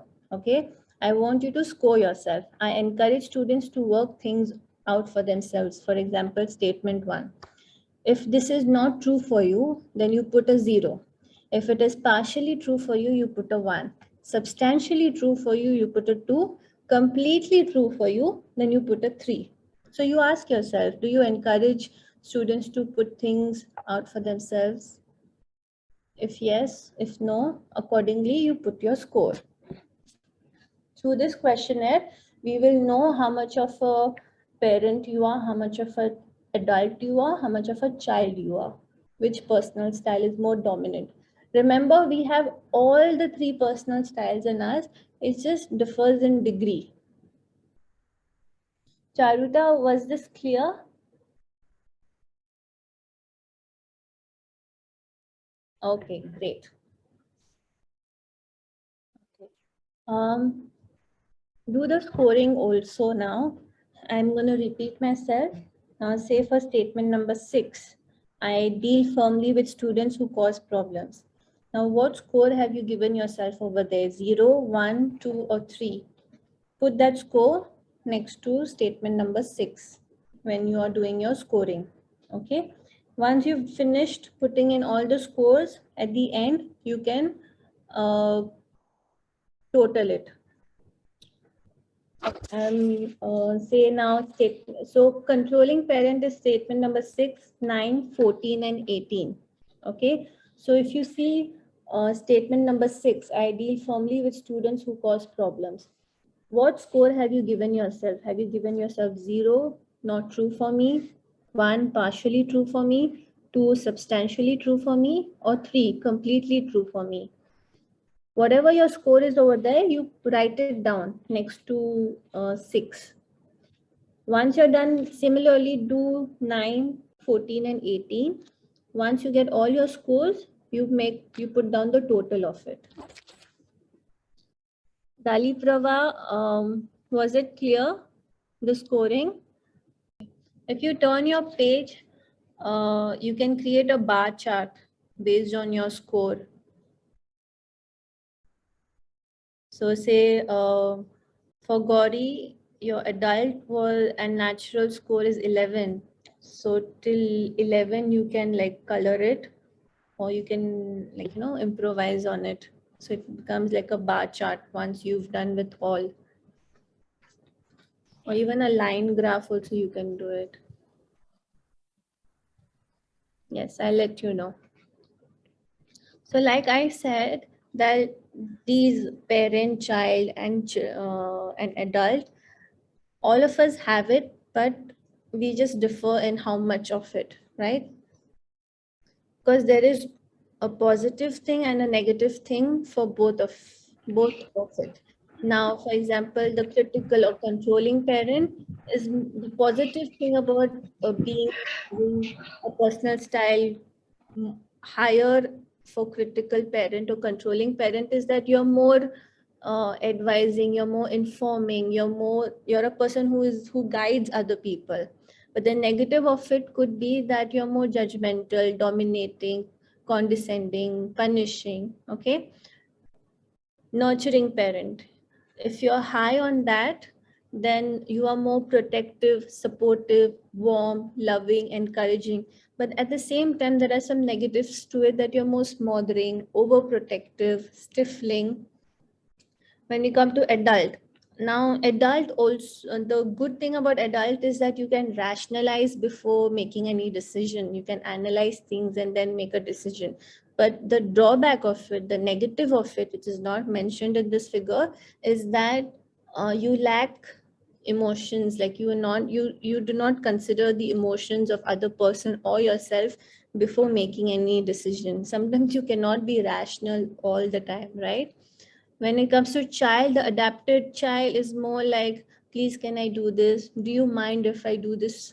So it's more like asking. The negative part could be you could be more sullen, helpless when things are not in your control.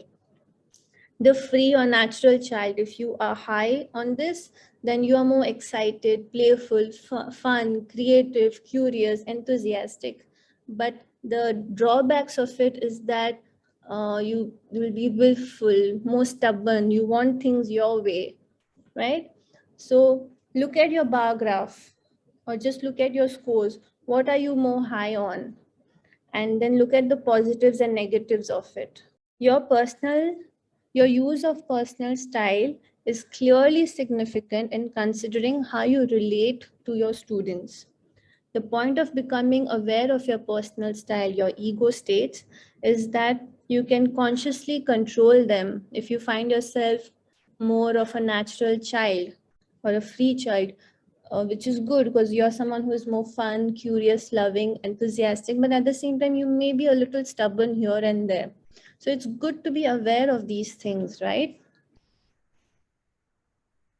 I have a website to share with you all. I will show it to you.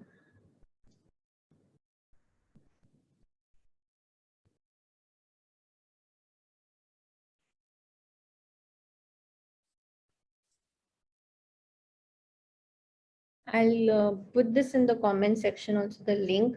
You can explore this website even more to go in depth, because we do not have the time to go in depth right now. This is about the parent, adult, and child ego states. Then this is what we just explored. Then how it affects when you're interacting with other people. Person one may say, I like your shirt. And then the person two may say, thank you, it's a new purchase. So you're appreciating the comment when the communication is happening between an adult to an adult. Okay. But what goes wrong is that when there's cross transaction happening. Now, person one may feel that he's communicating to an adult. I like your shirt. But that person maybe his personal style is more like a child, and he may think that the compliment is coming from a parent, from someone who is more dominating. So then the person two may respond, really, are you making fun of my clothes? So when these cross transactions happen, things get complicated. You may say something to your students, but your students may take it in another way. So you have to be really careful of what is your student's personal style as well.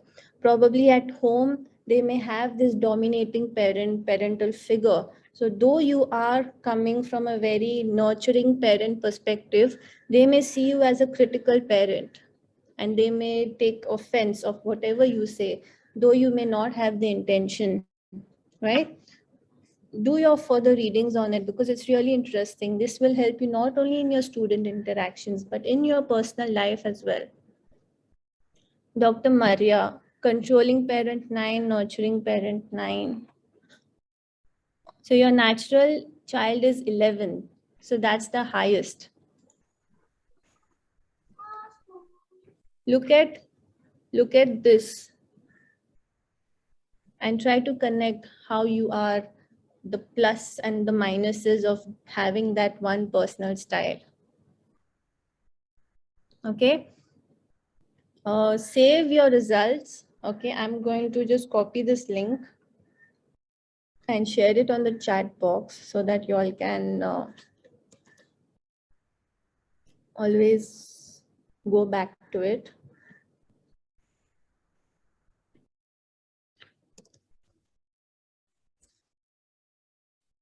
Okay. Great. So now that we've explored our personal styles using the ego states, let's move forward. Listening and responding to the feelings of your students. Now, the thing is that when your students come and they express something to you, it's important for you to acknowledge how they are feeling.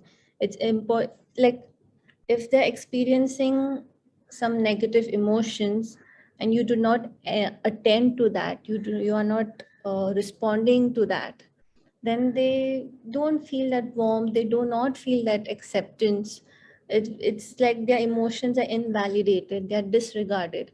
Then it leads to that suppression, they bottle it up, it affects the relationship between you and your student.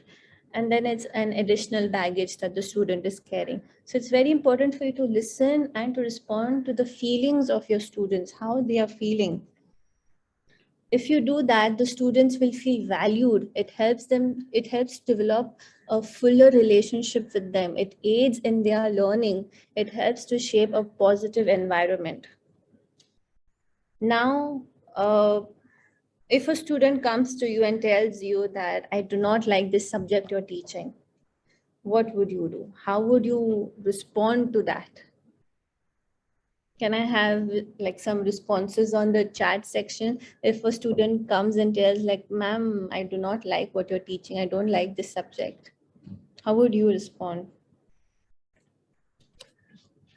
Has any find out why? Sorry, you're finding it difficult.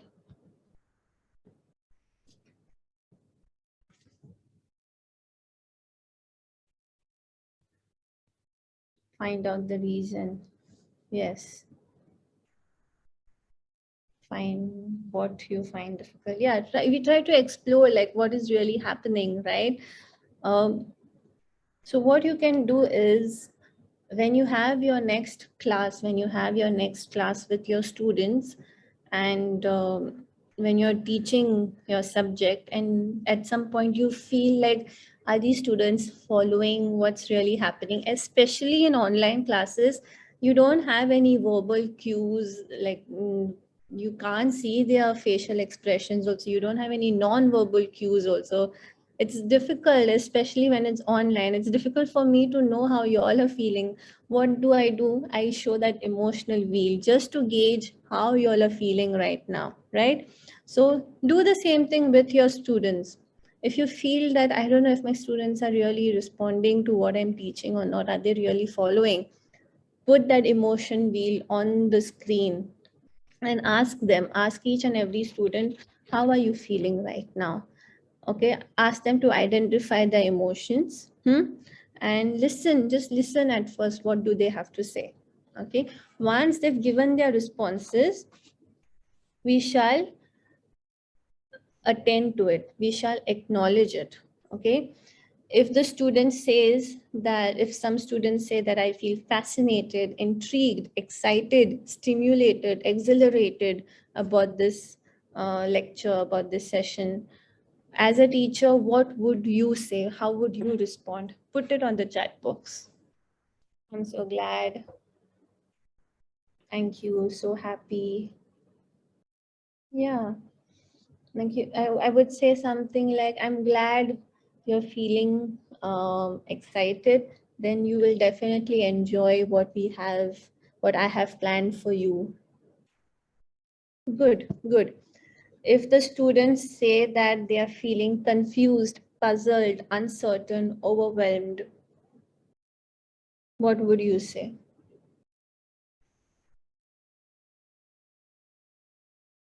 Can I repeat? Sorry to have confused you. Yeah, you asked. Okay.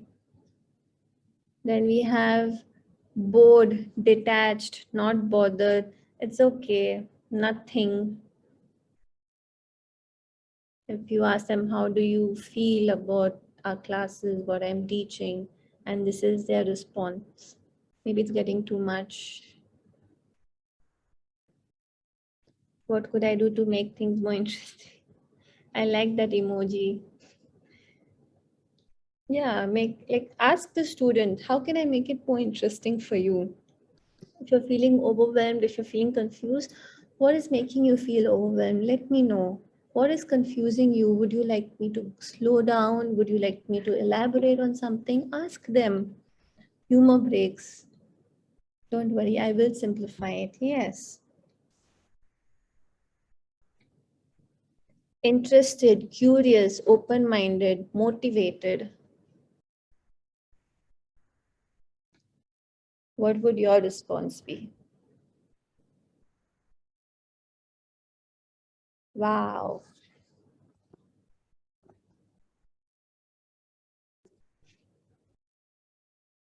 That's amazing. Yes.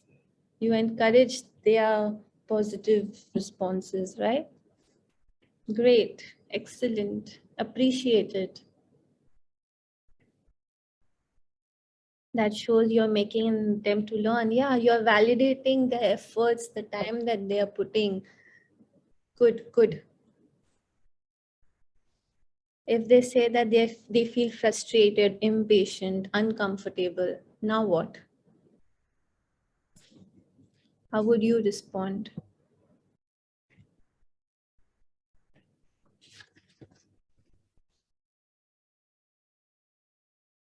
Can I help? Yeah, calm them down with stories. Yeah, try to make them more comfortable. Let the chaos calm down. Ask them what is the source of the frustration so that you can understand from where is this frustration coming from. You never know where it is stemming from, right? So it's always good to ask questions. Responding to students' comments and questions. So there are basically two ways you can respond, okay? First way, you can acknowledge that this is how the learner thinks or feels. You say that that's perfectly understandable at this point. I understand right now things can get overwhelming. Thank you for sharing. So you acknowledge how they're feeling. Second way to respond is you can invite the student to elaborate and give more information or clarify what they are saying. If they feel confused, ask them, from where is this confusion coming from? What is exactly confusing you? Let me know. If they feel frustrated, from where is this frustration coming from? Would you like to share? Ask them to elaborate, ask questions.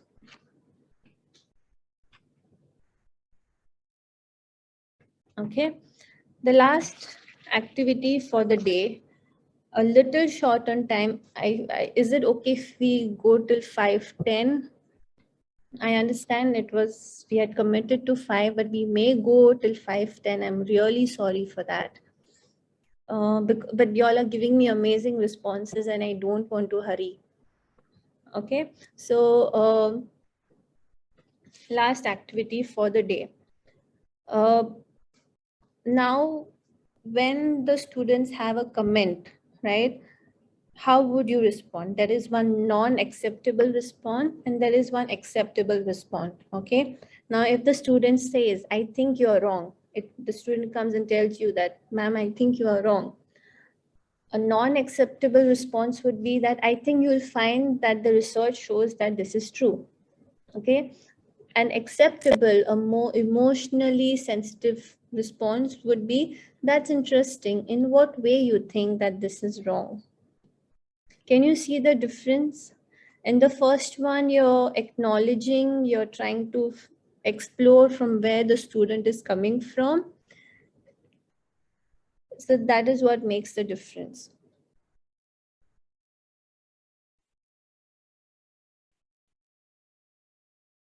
Yeah. Second one, this course is not providing what I hoped it would. A non-acceptable response would be, well, it was quite explicit in the pre-course information that the course was about. Like, it was there in the curriculum. You should have seen it before coming for this course. A more acceptable response, a more emotionally sensitive response would be, that must be frustrating. Tell me more about what you were looking for. Try to understand what were the students' expectations. Is there a misunderstanding? Is there a miscommunication? And probably clarify. The second one, that is what encourages the student. Yes. The third statement, I'm really excited by the ideas you have given us today. Now, this response is given by someone who is not good with compliments. Someone compliments, oh, you look pretty today. Yeah, this dress is, yeah, I just had it and I like, it's there, thank you. But take the compliment. Like, someone compliments you, you look pretty, oh, thank you. Like, take it. So if a student is telling you that, like, I was really excited by the ideas you have given us today, don't say like, yeah, it was in the book and I just did what I had to do as a teacher. Say that I'm glad you found it so rewarding. Express yourself. The feedback link I will give you tomorrow. Now go back to your workbook, page number 19. There are 6 more statements. Let's do it together quickly. Okay. First statement is, I am disappointed that we haven't yet covered a particular topic. What would be a non-acceptable response?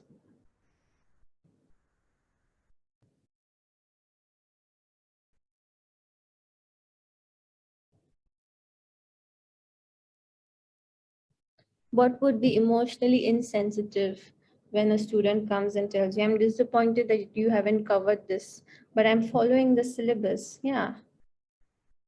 Read the rest at home. Don't be in a hurry.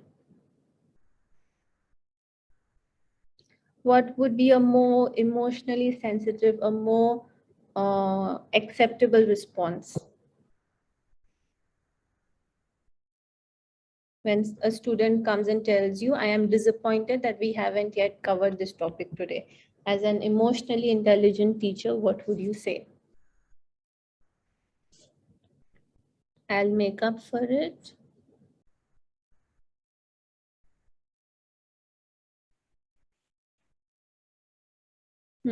Yeah.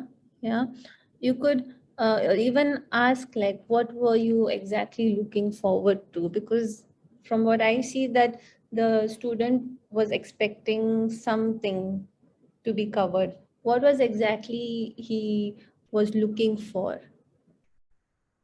Yeah, explain to him that going step by step is probably you're building up, so that when you go to the main part, you're more prepared for it. Correct. Second statement. I find this amount of information overwhelming. What would be a non-accepting response?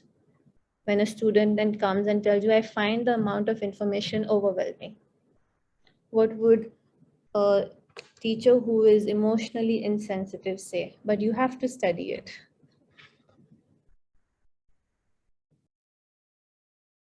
Get used to it. You're in college now. I don't know why this sounds so familiar to me, these non-acceptant responses. You don't have option. Don't be so dumb. What would be a more accepting response? What would be a more emotionally intelligent response? No way out. Like it or study it. What would be a more accepting response over here?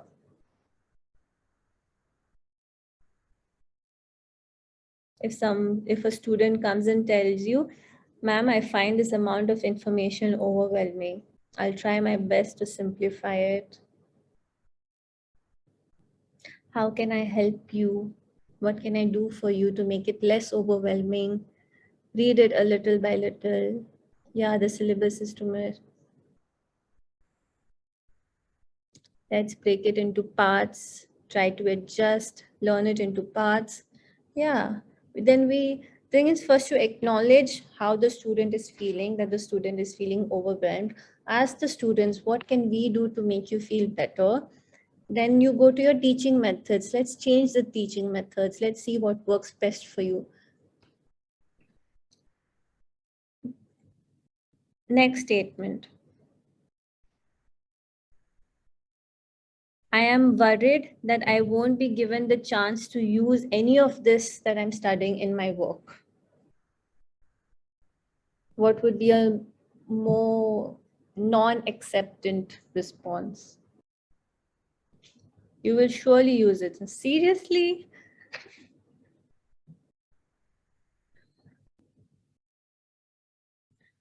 What would be a more emotionally sensitive, a more emotionally intelligent response to this when a student comes and tells you, I'm worried that I won't be given the chance to use any of this that we are studying at work? Accept it. What are you worried about? Yeah.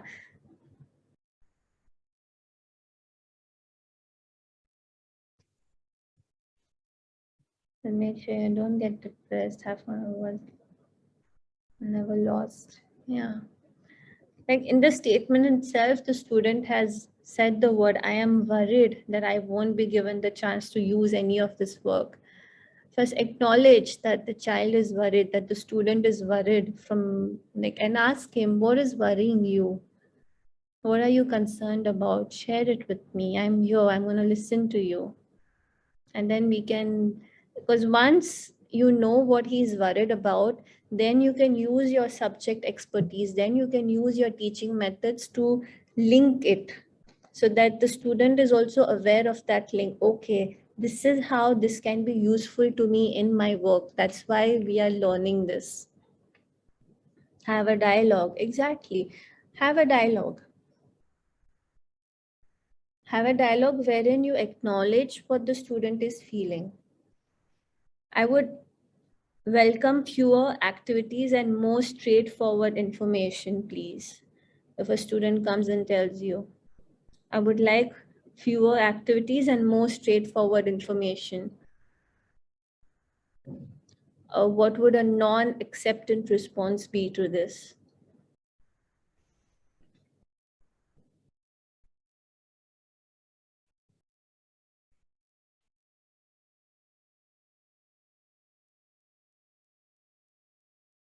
If a student comes and tells you that, can we have fewer activities and more or straightforward, you are lazy, let me do my work, have patience. How can you say that? What would be a more acceptant response, a more acceptable response, a more emotionally intelligent response when a student comes and tells you, ma'am or sir, can we have fewer activities and more straightforward information, please? Thanks for the feedback. I'm glad you showed interest. Sure, let's do it. You could even explore why the student wants fewer activities and more straightforward information. You could ask, could you elaborate more on that? Why is this your requirement? Like someone said, I just missed it, who said it, but have a dialogue, right?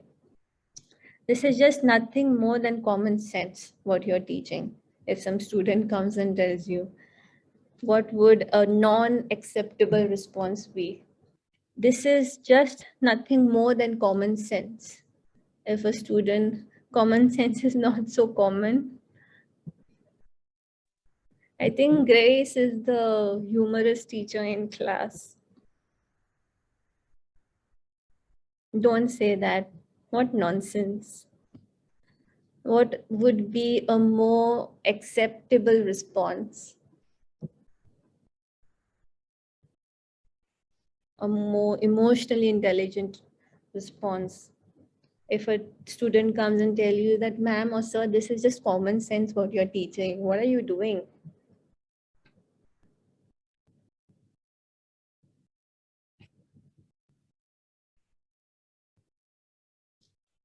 What would be a more emotionally intelligent response to a student who says that? Let's help each other and catch up. Let's spread it amongst the ones missing it. Yeah, yeah.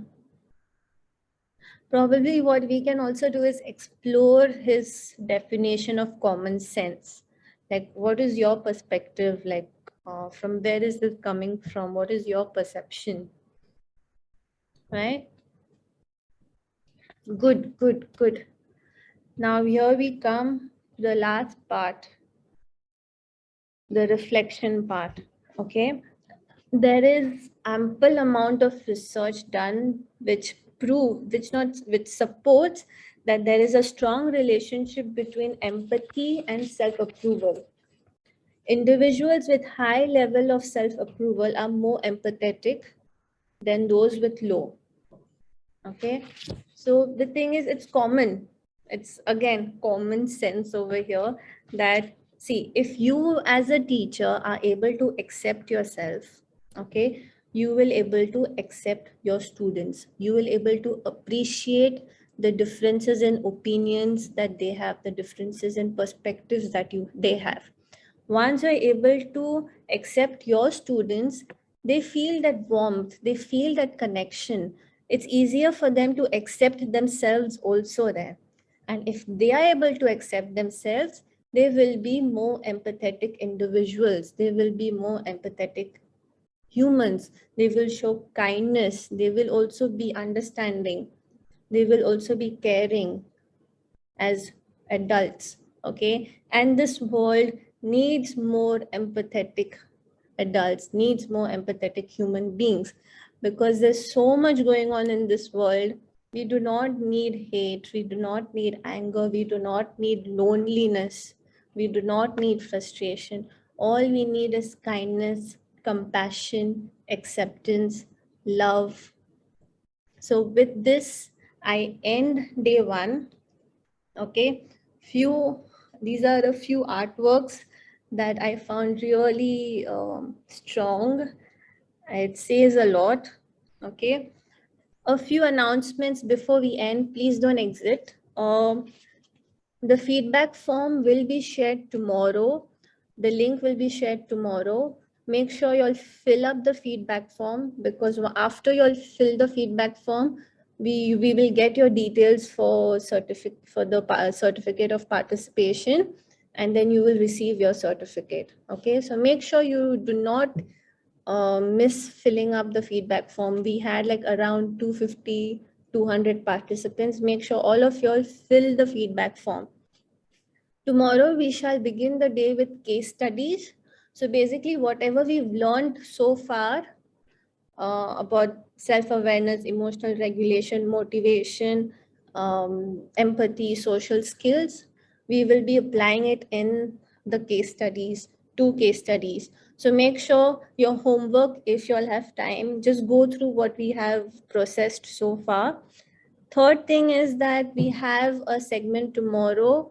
We have 3 guest speakers tomorrow. One of them is Sir Raymond, who's taking a session on EQ through art. He has requested you all to carry a black pen.